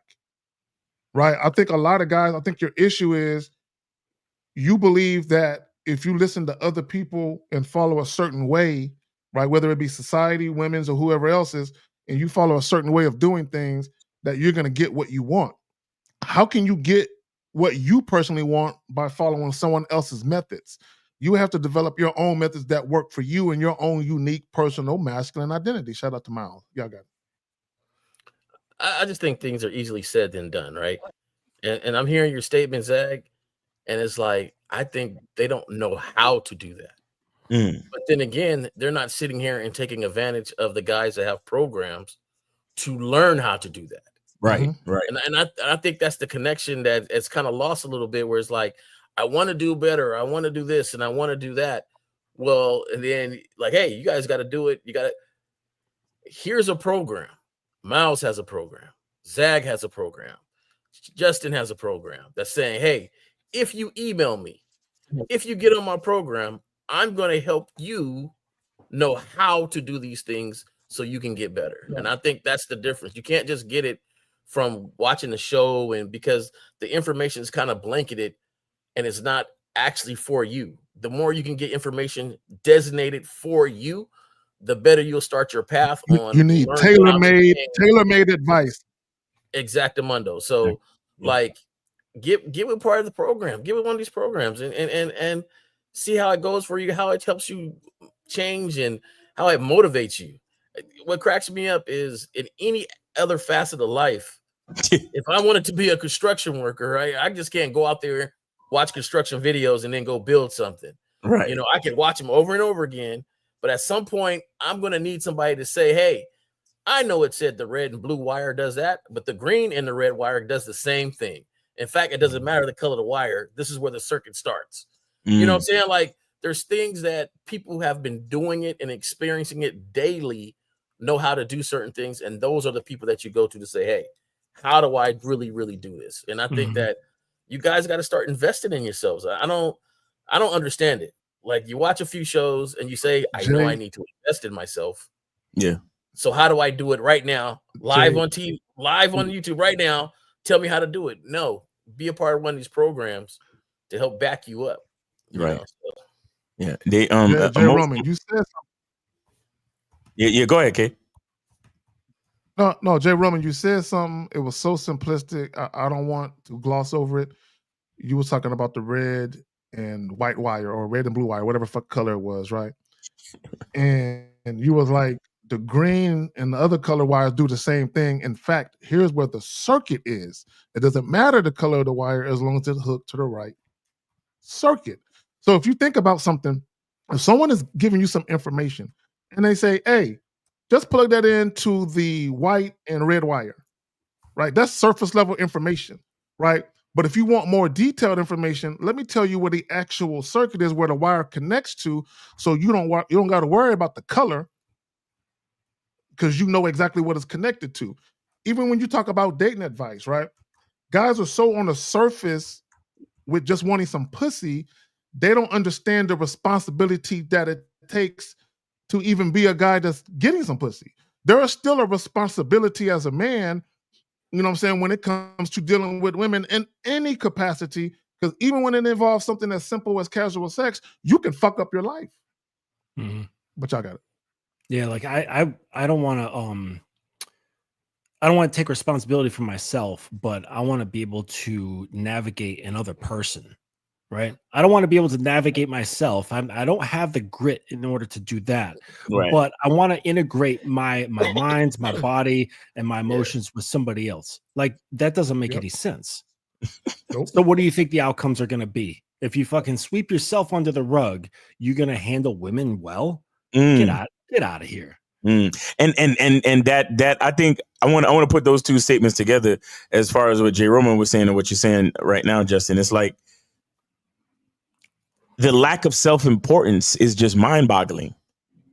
And that's why they don't want to make the investment. And either that, or they just think that because it's themselves, they take for granted that they just should know this shit.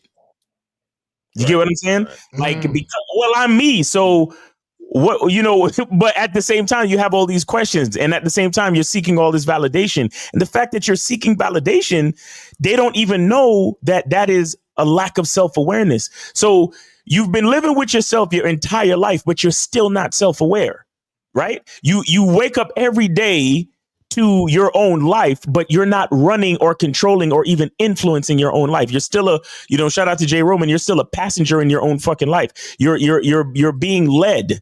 You're being led by someone else's GPS. You didn't even punch in the fucking address that you really wanted. You're just out here being led by somebody else's GPS. I'm telling you, it's so fucking crazy. I used to live in New York City, and I swear in almost every major train station, there were like 15 fucking doors. 15. And everybody, there would always be a line at one fucking door. Always. So you see people lining up to enter the same train station, and there are 15 doors. And when I say this, I know it sounds ridiculous, but it is literal life. Everybody would line up at that one fucking door. And I would look at this, and I would walk to the door, and I would just randomly just pick door number 6 or 7. And they're all at door number 15, just lined up, trying to just step by step, trickling into the train station. When you can just literally choose any door you want to enter the train station. Mm-hmm. You know, there was a funny experiment done with this guy to see how people easily fall into groupthink. Yeah, don't question any sort of things. They just kind of do what everyone else is doing. Right. And what he did is went to a shopping mall. And you know, in shopping malls, there's like just random unmarked doors. You know, sometimes it leads to like a security thing, or you know, some kind of like boiler room or what have you, some sort of like service door. It's not connected to any stores or anything. And he had like his bags, right? And he went and just started standing in front of one of these doors. Right. And he was about like 6 feet away from the door, just standing, waiting. And then a few minutes, somebody just got right behind him. And then another person got right behind him. And then time goes on. There was a shit ton of people all just standing in line by this door. For no reason. And he was right. And he had a friend of his like documenting the whole thing. And it was like, fucking hell, people are stupid. Yeah. It's crazy. Shout out to MXP channel with the $4.99 super chat. He says, salute to the OGs. Welcome to the cookout, Justin. Let's soak up the game and keep them busters out of our lane. Texas holding it down. All right. Yeah, man. I appreciate it. I get some of the people. Some of the people feel like they don't realize that how much their ego holds them back. Yeah. Everybody wants to be good at everything. Yeah. And you have to self-reflect. You know, like we've all been saying, like if you don't self-reflect and look at yourself and say, hey, I'm not good at this. I didn't grow up, you know, because everybody's reality is different. I grew up with 6 brothers, 1 sister, and a whole bunch of guy friends that, you know, they did not say, I don't think we said anything nice to each other our whole lives until we got into our 40s. Right? Like literally, like, hey man, I just made this shot. So what? You know, it was just like there's nothing, and you had to have a tough skin. You have to have, you know, you say you're gonna go talk to that girl, well, go talk to her then. Right. Like, in fact, you got 2 minutes because I'm looking at her now and I'm gonna go talk to her. So, you know, the pressure was on. Like, it's just that's how we grew up. So my reality is different. The way I learned and the way I process things is going to be different. If you don't have that, I'm sorry, Jay. Real quick, guys, please do put a Q in the chat if you got any questions, because these phone lines is not working like they should. So we encourage you to put your questions in the chat, and you know, go ahead, Jay. Yeah, so I'm saying, like, your reality is going to be different than everybody. So if you have a question, put a Q in the chat followed by your question. So your reality is going to be different. So you have to look at your reality, see what you're good at, what you're not good at, and then go from there. If you were never groomed in this sort of essence, then you're going to have to get some help. And that's okay. You could be great at putting cars together and getting dressed and working out and all this other stuff. But if you're not great at something, you got to go get some help on people that are good at it, and then start from there. So that's, you know. Thanks. That's real tough. So guys, let me get back. Guys, questions in the chat. Go ahead, put questions in the chat. These phone lines are not. Y'all can hear them though, right? Yeah, I can hear the dude. I can hear it when it rings. It sounds kind of funny, but I can hear it. Yeah. Okay. All right. So you know, let me go back to the title. Well, go ahead, Miles. No. Yeah, you. Sorry, you go ahead. Mm-hmm. All right. So why embracing your revolving door of women will set you free? Now, I want to go back also to what Mr. Justin and Miles both alluded to in the beginning, where the guy in the beginning who was basically saying like it's not like some trauma shit. I want to address that because that's some real shit, right? And one of the things that we talk about, it's not the thing that you're doing. It's always the why. Right. Why are you motivated to do that thing that you're doing? Why are you motivated to say that thing that you're saying? Right. The why is way more important than the action being taken. Right. And what I mean by that is this. All of us can take a woman out to dinner. Same restaurant, same night, spend $200 a piece. But the reasons why we're there are completely different. Right. One guy, he's trying to, you know, get a chick to fuck him. Right. I just met her. Another guy, that's you know, that's his wife. You know what I'm saying? So there's different reasons that bring us to the same place, although we're all doing the same action. So I want to say this about the trauma thing. And y'all alluded to it about coping. There are both men and women who are dating playing defense. Mm-hmm. Meaning you're always trying to stay one step ahead of the person to keep from being played because you're worried about your feelings getting hurt. Right? I don't date like that. Right? I don't date with my feelings being hurt because nobody's incapable of hurting my feelings. The only person that can hurt me is me based on the choices that I make. Right? So all a human being can do is disappoint me. That's all a woman can do is disappoint me. Right?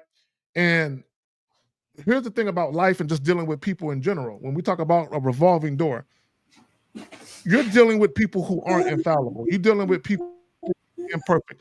You will always be disappointed by other people. Facts. Right? But one of the things you need to do, you need to hold yourself down so you can never disappoint yourself. Because if you are making decisions with your health, your mindset being prioritized, you can never let yourself down with the choices you make, right? So when you deal with women, once you realize that a woman's actions aren't in alignment with your emotional and mental well-being, you got to get her up out of there, right? So that way, there is no healthy, attachment. I mean, there is no unhealthy attachments. There is no heartbreak. There is no I'm so sad because it's because you're so happy. Y'all got it. Yeah, there should definitely be no enforcement of how things are moving within your interaction with a woman based on how you feel, right? So if we look at, say, police work, right? You're on the highway, you're doing 20 miles an hour over the speed limit. The cop pulls you over and offers you a ticket. It's not because he's upset. He doesn't give a fuck. He's just doing his job. It's a beautiful day. He was just chilling in his car, drinking coffee, right? Pulled up, he says, first thing he says, he's like, "You hurt my feelings." He said, "No, sir, do you know how fast you were going?" Right. And you're like, well, you were going, I tracked you at 20 miles an hour over the speed limit. So, do you have your license, registration, insurance, all that bullshit? And then he says, here's your ticket or your summons. Have a nice day. Right. He is nonplussed about the entire thing. He could give a flying fuck about you. All he's doing is upholding the law. Right. You didn't disrespect him. You disrespected the law. You said, fuck these laws. I'm driving as fast as I want, And the thing is that guys, they don't have any laws. They don't have laws within their, and if they do, oftentimes they're based around their emotions. No boundaries. I don't want you to break this rule because it'll hurt my feelings. Right. I don't want to break this rule because it'll make me feel disrespected, which is more feelings. I don't want you to break this rule because it'll make me angry, like all that stuff. It's nothing based around structure and upholding a system, right, that is there to benefit both people. That's why we have laws. I mean, ideally speaking, is so that we have a system that can benefit most people. Okay. And that's the whole point, right? So that's the idea, but you don't have that, guys. And you just have your feelings, or you have some mock-up like paper mache version of a program that has like marker written on, or no, crayon that says program and weird kid letters. And you're like, look, girl, I got myself a program. And it's really not like that. It's just your feelings, right? Trying to dictate another person's behavior just so you feel emotionally safe. With your feelings.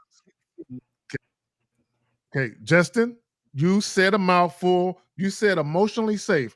There is a popular clip going around. This is a younger Black lady, and she's talking about that very thing. She was talking about how people are getting into relationships expecting people to secure their insecurities. Right. So even when you look at the guy was talking about dating out of convenience. Okay, this is why I say monogamy has this place, but I think monogamy is corruptive. Okay, this is what I mean by I believe that monogamy is corruptive. People like flock to monogamy like it's a safe haven. Right. Oh, I'm going to get into a relationship with this one person who's going to make me feel safe. They're going to make me feel special. They're going to make me feel loved. And I'm going to be insulated from all the mean stuff that happens in the world from this one person. And they're going to love me right. And they're going to love my love language. So I always feel good. And then you obligate this person to never hurt you. You obligate this person to never let you down. And you wonder why relationships don't last. Right. And this is the whole attachment thing. And this goes back to, and I think, Justin, you said it earlier about the whole mother thing. I remember myself, 1950, and I believe it was Steve the Dean. We did a joint, and it was one of the Passport Bros, popular one, young brother from Dallas. Y'all know who I'm talking about. And he was in Brazil, and he was, he had this video archive of him in a grocery store. And he's literally telling a woman, just go shopping. Don't ask me what I want. My mama never asked me what I wanted. She just bought shit and I ate it. So you're going to do like my mama did, and you're going to buy shit and you're going to cook it. And if I like it, I like it. If I don't, I'll tell you. You know what I'm saying? So he was literally looking like the woman to move through the grocery store like his mother would, right? Mm-hmm. And let me just bring it to this. Like even when the whole domestic shit where guys like, oh, I want a woman who cooks and cleans. A lot of you niggas never cared about that. You just want that because a nigga on YouTube said that shit, right? So you yourself don't want that, right? And in some cases, the reason why you want it, because it's an extension of your mother. You never learn how to cook. You never learn how to clean and disinfect the house. You never learn how to separate laundry and do your own shit, right? You've always had your mommy doing it, right? So when you move out, you instantly looking for a bitch that can do it for you, right? And let me just say this about that, and I'm going to pass it to y'all. all you fucking men, y'all need to learn how to cook, clean, disinfect the house on your own. Now, if you prefer for a woman to know how to do it so she can handle up, cool. But you should never ask a woman to bring something to your life that doesn't exist before she got there. Y'all got it. Mm-hmm. And you shouldn't be asking anyways either. Like that bullshit. I can't stand that phrase. What do you bring to the table? that just whatever anyone I can't stand it either. Right, because what that does, it exposes the lack of knowledge of a man's kingdom. Right? If you know what's like, just think about it. Like, let's say you own a car, right? And it needs something. You know it fucking needs something. If it needs a new alternator, it needs like new seat covers. It needs even just something small like an air freshener. If you know your car very well, I mean, even mechanically, let's say you work on cars, you hear this little tick, tick, tick, tick, tick, tick. You're like, oh, that sounds like the valves are loose. It might be time for a valve adjustment, because you know exactly so thoroughly what is needed in your thing, whatever that thing is. Right. So then, but to then get a passenger to come sit in your car and go, what do you bring to this car? You're like, I should know. Right. If I want someone to bring something, but like, actually, I need a tire iron because mine broke or I lost it. So that's what I need. I know I need a tire iron. And you say, if you're coming in here, you're bringing a tire iron because that's what I require. You know? So whenever someone says, what do you bring? You're asking, what do you bring to my world? That means you don't know your world well enough. Facts. Real talk. Yep. I've always said that. This is one of the dumbest phrases out there. These guys mean something. Yeah, go ahead, Zach. No, I agree. I agree, Miles and Justin. I agree. I can't stand it. And what it is, this whole internet shit is just a revolving door for popular phrases and terms. Emotional intelligence. What the fuck is that shit? I never heard of that shit 2-3 years ago. Right? A lot of this shit, and let me just say this, and this is what guys need to stop doing, because I notice guys are doing this. Y'all need to stop adopting phrases that women say. Like, there are certain phrases that are more associated with women and women empowerment and shit that women say, right? Like, y'all need to stop doing that shit, right? And let me just say this. And I don't want to be a narcissist. Like, bro. I didn't like in the video when dude said trauma. Grown man making videos.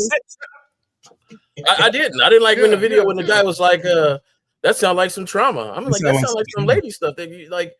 Yo, this is what I'm telling you on when I'm thinking. Now if you ask me where it comes from, let me tell you where it comes from. But that sounds like some trauma. You have it like that's I don't.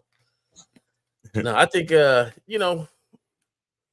we went from one area all the way around. Oh yeah, high value man. That goofy shit. And, I think a lot of these guys don't give the lady the opportunity who they seem to be beautiful look ugly to them.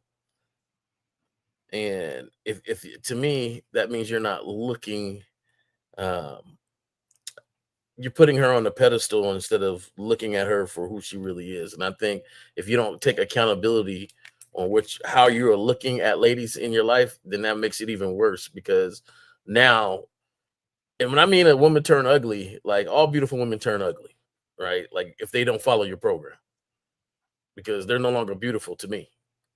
Mm-hmm. They're no longer, I don't know who says a 10 or something like that. I don't believe in a little 10. I just believe who rocks with me. It's no such thing as a dime, a perfect woman. Like, we got to stop that. Yeah, but they don't recognize that when they start to turn ugly, because they don't recognize how to correct themselves in their program when it comes to the ladies. Because if you can't recognize that, hey, this is what's going on. I'm getting some pushback. I'm getting some, because the first amount of pushback is ugly, right? You went from a very beautiful woman to somebody I don't know if I can even rock with, right? It's just period. But so if you can't see that, if a woman tells me maybe, she might as well be Rasputia. You know what I'm saying? If she tell me maybe, you know what I'm saying? Like, exactly. So, yeah, and this is why I talk about the 3 essential tools for men is the axe, the hatchet, and the compass. and you keep those blades sharp all the time, and you keep it dangling from your belt all the time. The axe is only used just when necessary, right? That's for ending any sort of connection, relationship, whatever, whether it's a day or weeks or months or years, like where the fuck up is so bad that there's nothing left to do but just to dismiss the woman from your life. The hatchet is for those moments when you say something or you do something and there's pushback, there's questioning, there's judgment, there's criticism, and you immediately deal and check the behavior. And and then the compass is for redirection, right? Because it's not enough to stipulate where boundaries are, right? It's not enough to say no. You have to say what is acceptable. You have to say the yes. So you say no to, I don't know, raising your voice at me, right? And then the compass is, but how you should sound is, and then you give an example, like verbatim of what it should sound like, right? Don't speak in generalities and say, no, it's not allowed to raise your voice at me. And then, and you say, I would just like you to speak in a more quiet tone, right? You need to give a clear example, like never raise your voice louder than the way I talk, right? Mm-hmm. If I'm talking in this tone, this is the tone that you should be speaking at. And I don't care if you're upset, right? I can get upset and speak just like this. And that's what I expect of you. Mm-hmm. And then if she's like, oh, like attitude again, the hatchet comes out, right? And you just keep doing it, like playing whack-a-mole. And if there's no adjustment, well, then the axe has to come out. Like right then and there in that same conversation, right? Pushback. Okay, she's not taking correction. Right. Pull out the axe. This is done. Pack your shit. And right there. See, right there, Justin. And this is one of the main reasons why your life will be a revolving door for women. Because once you've dealt with enough women, you're going to know, unfortunately, a lot of women won't make the cut. Yeah. Just by default, when you actually have standards and you actually give a fuck about yourself and you give a fuck about your peace, your tranquility, you're not going to let women come in and kick their feet up. So by default, you got to, in fact, okay, I would say this. You don't really understand what freedom looks like until you've turned down sex, until you've turned down women you could fuck, but you elect not to. Right. Mm-hmm. Y'all got it. And women don't know what freedom looks like until they turn down their ego. There you have it. Are you guys friends with a lot of your exes? No. Not a lot. No. Like I'm cool. I'm cool with some of them. Then we all understand cordial. I'm cool. Yeah. Yeah, cordial. Yeah, I'm talking about friends.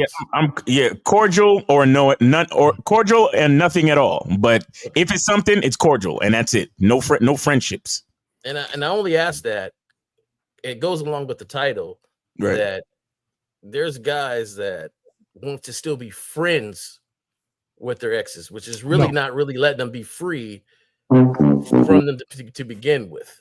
Facts. So, you're trying to keep tabs on the low.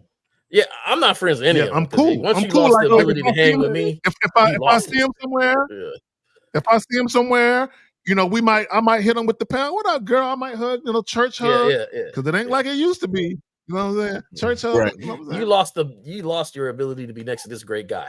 Okay, you lost that. So you get none of it. Pretty much. So that's why I give them. That's why I give them church hugs. I don't give them full frontal hugs because they don't get to feel the print anymore. They lost that privilege. That's why they get the sign. Zag hugs him with his ass out. hey, you do a little tap hug, tap on the shoulder. You just touch it on the upper chest, and that's it.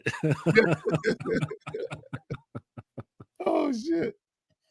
Oh my god, hilarious! Y'all want to get to some of these questions? Yeah, we do got some questions. Yeah, and I'm gonna let all y'all get it first because y'all know I'm fucking lagging and shit be fucking shit up. So I'll let y'all go first. I'll go last. Mm-hmm. All right. Jay Mundus. Okay, he says, I don't necessarily think having tough skin is a good saying. Men should have a strong mind and a bold voice. Having a strong mind requires thinking and silence. Is that a good mindset to have? I don't.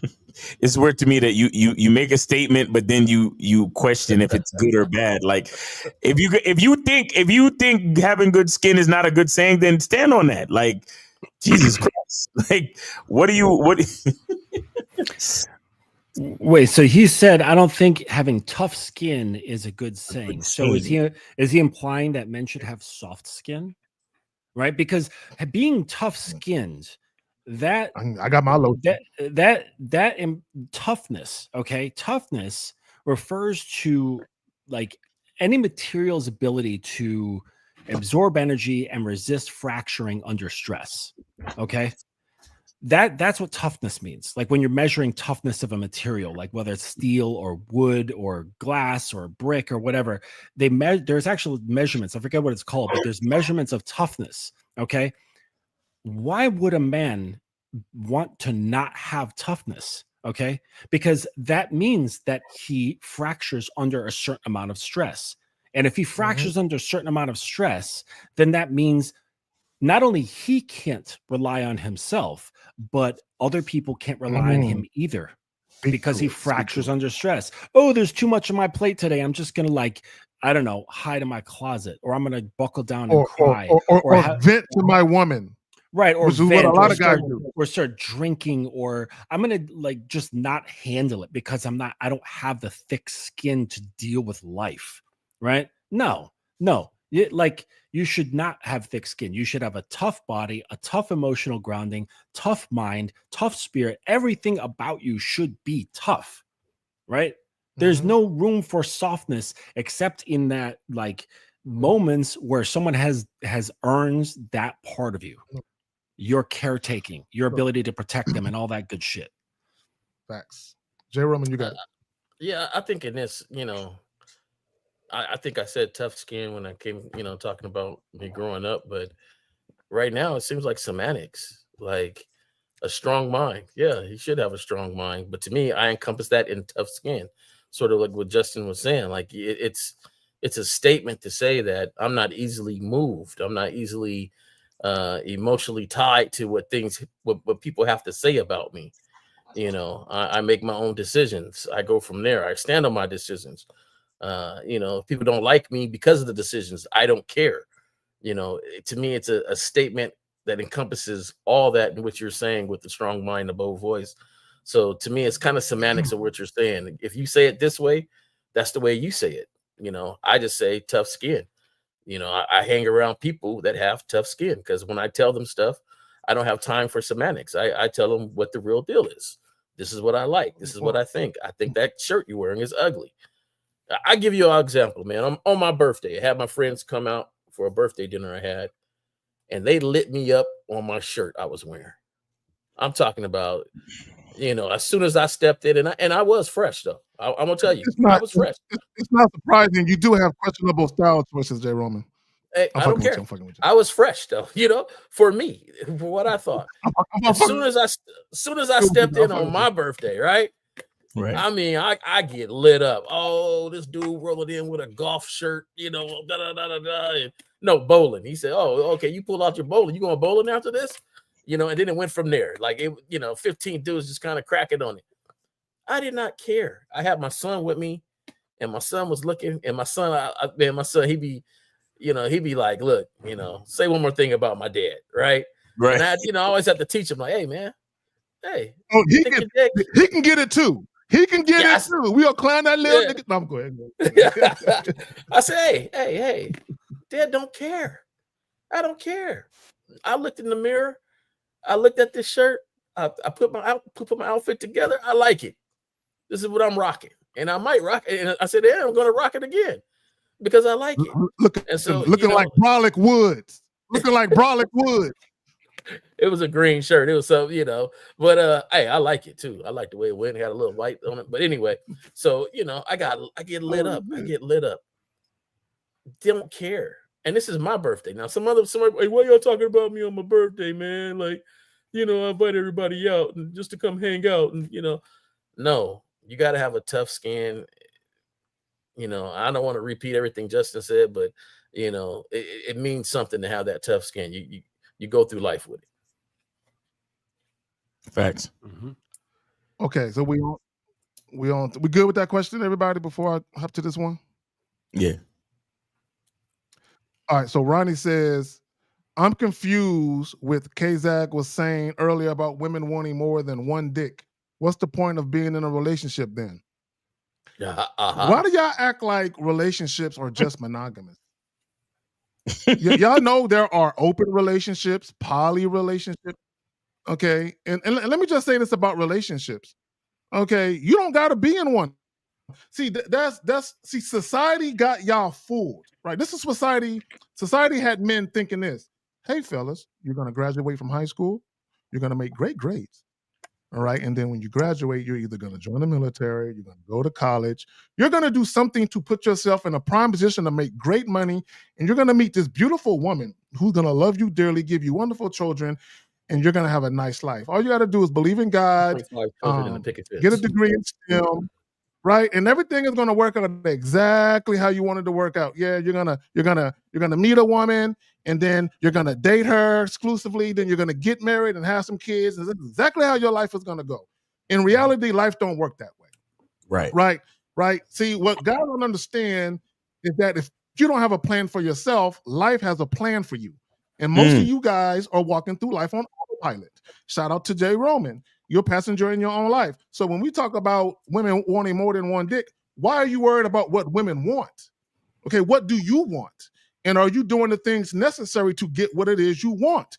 And in the course of doing that, when you meet women, are women doing what they need to earn a spot in your life? In the moment they're no longer earning a spot in your life, are you doing what's necessary and get rid of them bitches post-haste? Not now, but right now. Yeah. Exactly. Real talk.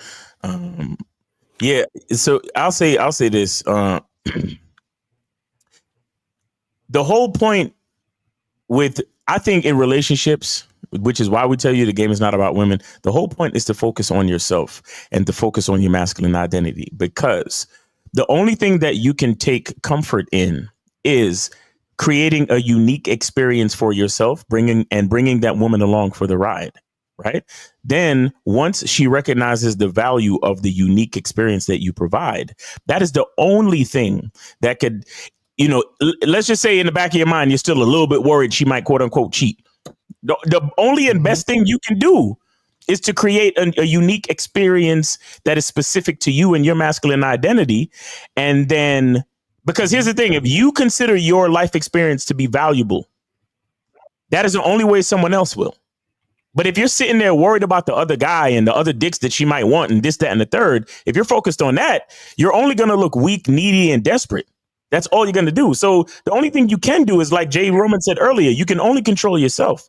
So all you can really do is create that unique experience. You understand? And if she's still, and check it out, she still might want to leave. But understand that her leaving still doesn't stop you from having your unique and valuable experience. So that's why you just need to focus on your own unique and valuable experience. That's why I talk about masculine identity, because your life is yours and no one else's. And if she don't see the value in that, check me out. She shouldn't be there. She shouldn't be there anyway. You see what I'm saying? So she got to go. She should go. Yep. Yeah. What I hear. And let me say this real quick. Go ahead. Let me say this real quick. My bad. Let me just say this. When a woman wants to break up with me or leave me, I don't take it like she's leaving me. I take it she's no longer willing to value the position. There you go. So she gotta go. Right. Y'all got exactly. Go ahead. It goes right back to the law thing and the police example that I said. What I hear in this is the questioner is saying, I want a relationship in order to lock down pussy so that I can feel safe. Right. So I can feel emotionally safe. Right. And because with women wanting more than one dick and being able to get more than one dick, that makes me feel unsettled. That makes me feel scared. That makes me feel emotionally sensitive, volatile, or vulnerable. Okay. To emotional injury. And the thing is that this is coming from a position, and I'm not knocking people for just not having experience. Like, ignorance is something that we all experience. Right. But when when you realize that a woman is actually moved by emotion, then you stop worrying about dicks. Okay. Because when you are able to produce an emotional response in a woman without distinctly trying to produce an emotional response such that she stays with you, because that's still simping. Right. It's just a result of being in your presence and you just expressing yourself, like in the same way, like a musician, they're not there to like capture people so that they stay in the audience, continue listening. They're just doing what they do. And all right, so people just stay there for the whole show and they're clapping and they want to, continue listening and buy more tickets for the next show. Right. They're not selling out to try to get people to do things in the same sense. But when you do that, like what happens with dicks just doesn't really matter. It's not about the dick. It's not about fucking. It's about how you manage, influence, and manipulate her emotions. I don't mean manipulate in like a sadistic way. I mean manipulate in the same way like a sculptor manipulates, right? Like the way a sculptor manipulates clay. He shapes it. Okay, so. And truth be told, like you don't even have to touch women in order to do this because your body is not connected to emotions, right? So like I've got 3 submissives in the world. They have given up like daily masturbation. They've given up fucking, right?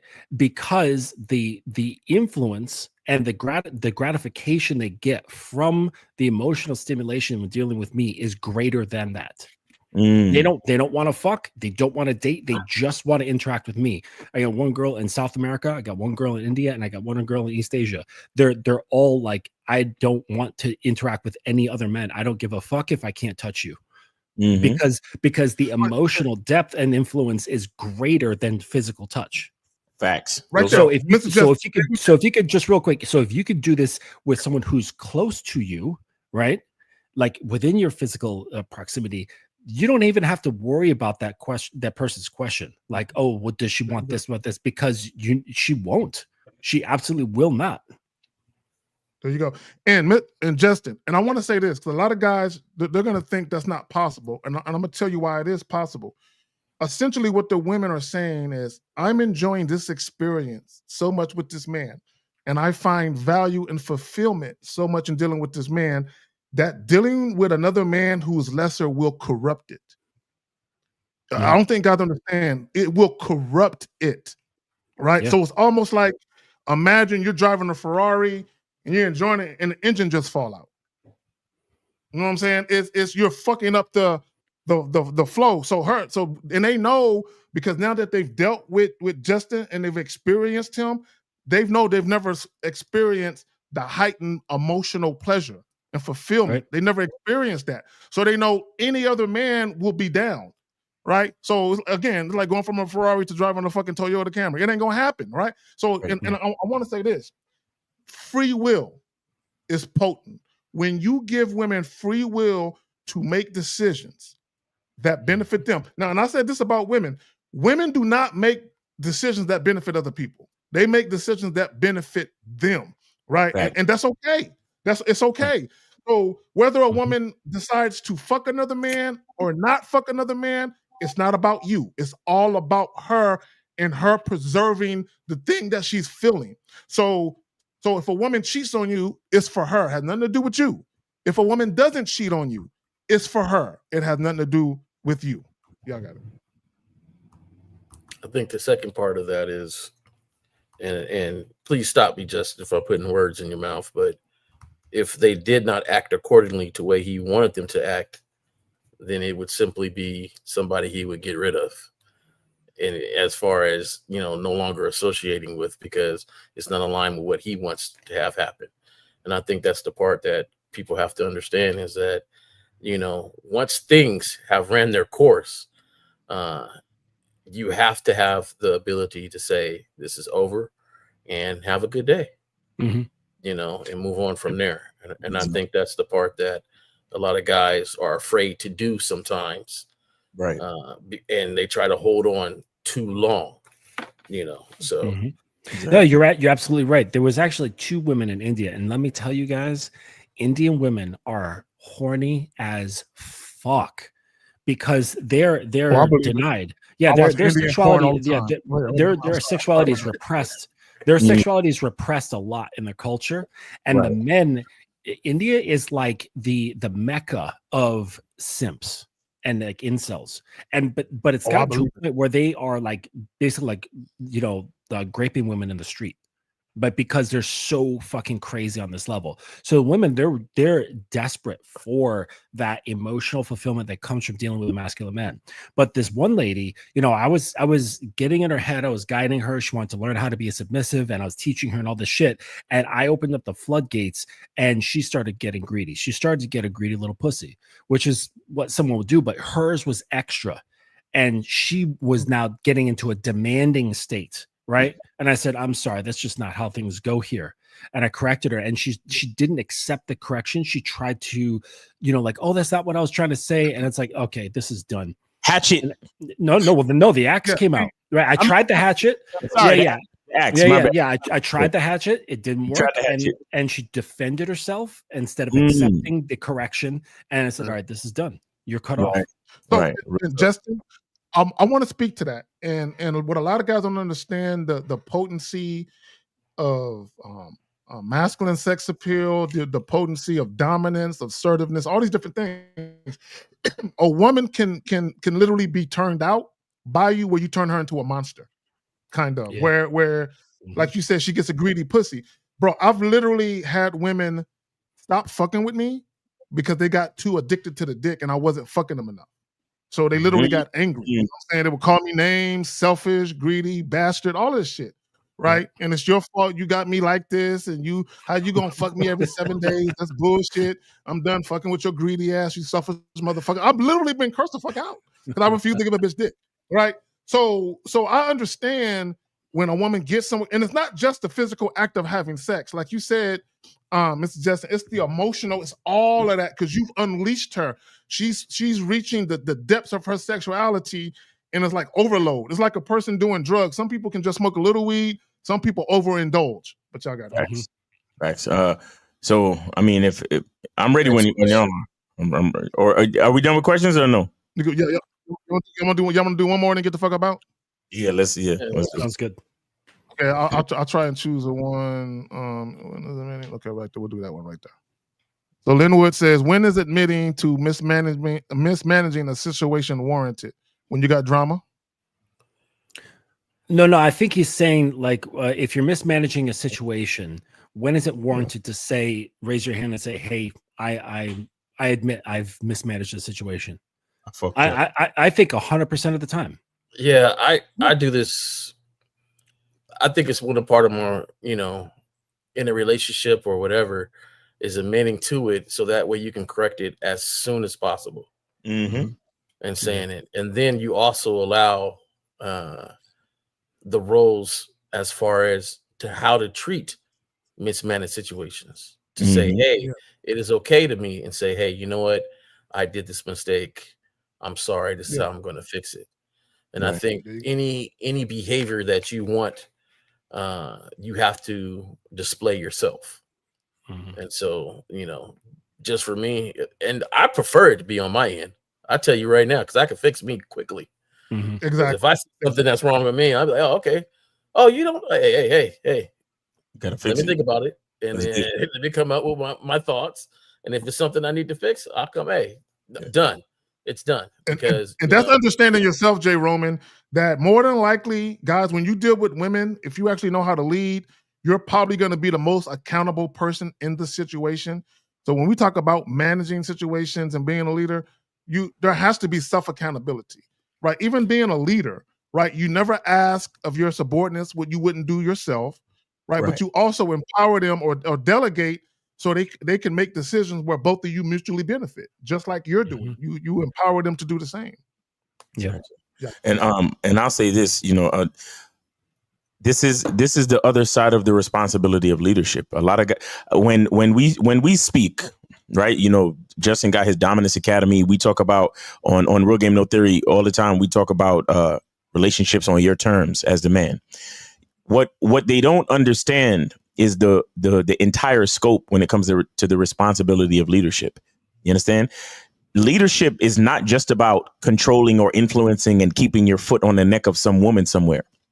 Leadership is about the entire thing. Leadership is about understanding why you must lead, and then leading. And then if we're going down a path that ends up being the wrong path, another part of leadership is accepting that, being responsible and accountable for the wrong move or the wrong leadership, and then being able to take responsibility and learn. This is what I'm talking about earlier as far as learning from experience. You learn from experience and you add the new information to your masculine identity. And then you're able to say, okay, this was wrong. We learned from this, and now we got to do better, or now we have to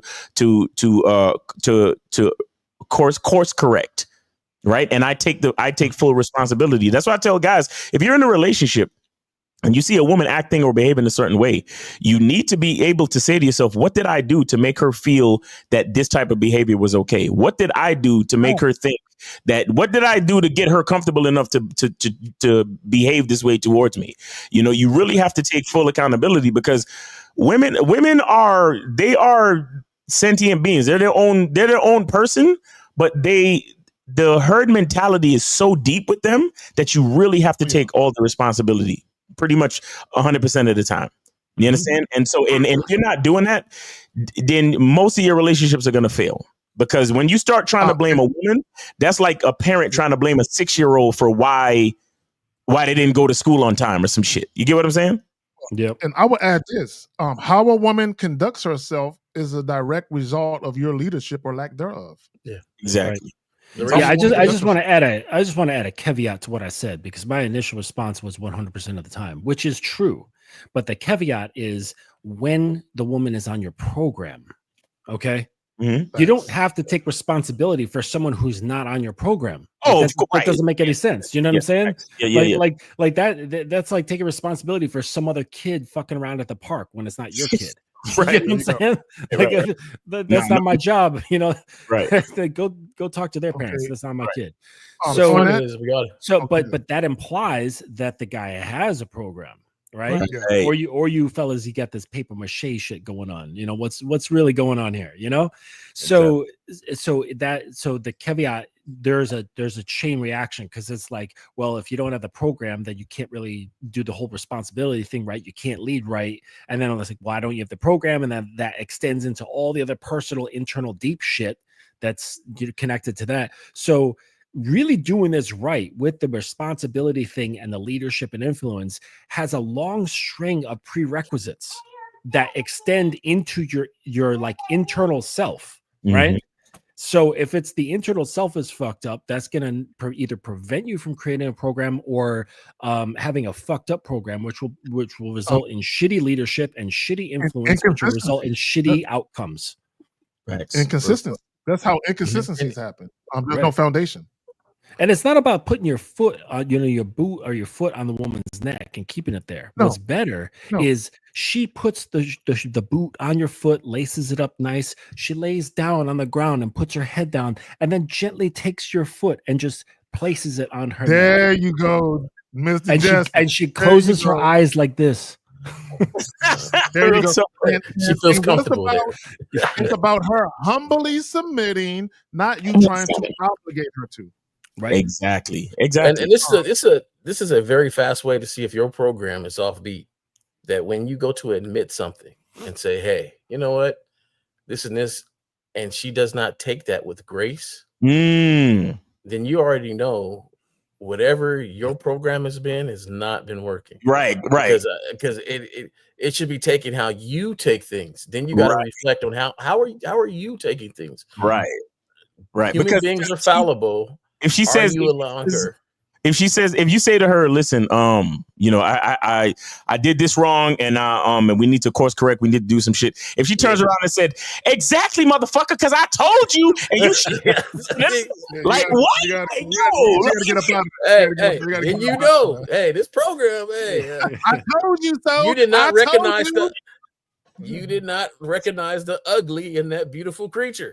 Exactly. You missed the red flag. You gotta learn how to recognize ugly earlier. Like she started doing all of this shit and clapping in your face, like exactly. Rolling her eyes or sucking her teeth. Finally. She still got it. She got to take your humility. She has to emulate your humility. You understand? She needs to. Not only that, but she has to exhibit graciousness. Yes. Even when you admit that you're wrong, because and here's the reality of it: if a woman adores you and respects you, that actually will have her respecting you more. Is that you can admit that, you know what, I fucked up. Going down this way ain't really gonna work. So this is what we gonna do. And the fact that you can admit it, that lets her know that you can spot it, right? Because ain't nothing weaker than a man who can't spot when he's making decisions that are leading to his own demise. Because a woman can't trust you. But when you can spot it before you reach the edge of the cliff, now the woman's looking at you, he gets it, he understands. Facts. All right, guys, listen, that has been the Manhood is a Skill Set show. Make sure you guys go to masculineidentity.com to make sure you get your soap, and go to masculineidentitymembership.com to get with me with the Masculine Identity Membership. We have our Monday night Zooms every Monday.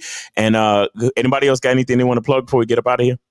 Oh yeah, I've hooked up my URL, and so again, I had to get away from Gumroad because they were blacklisting me.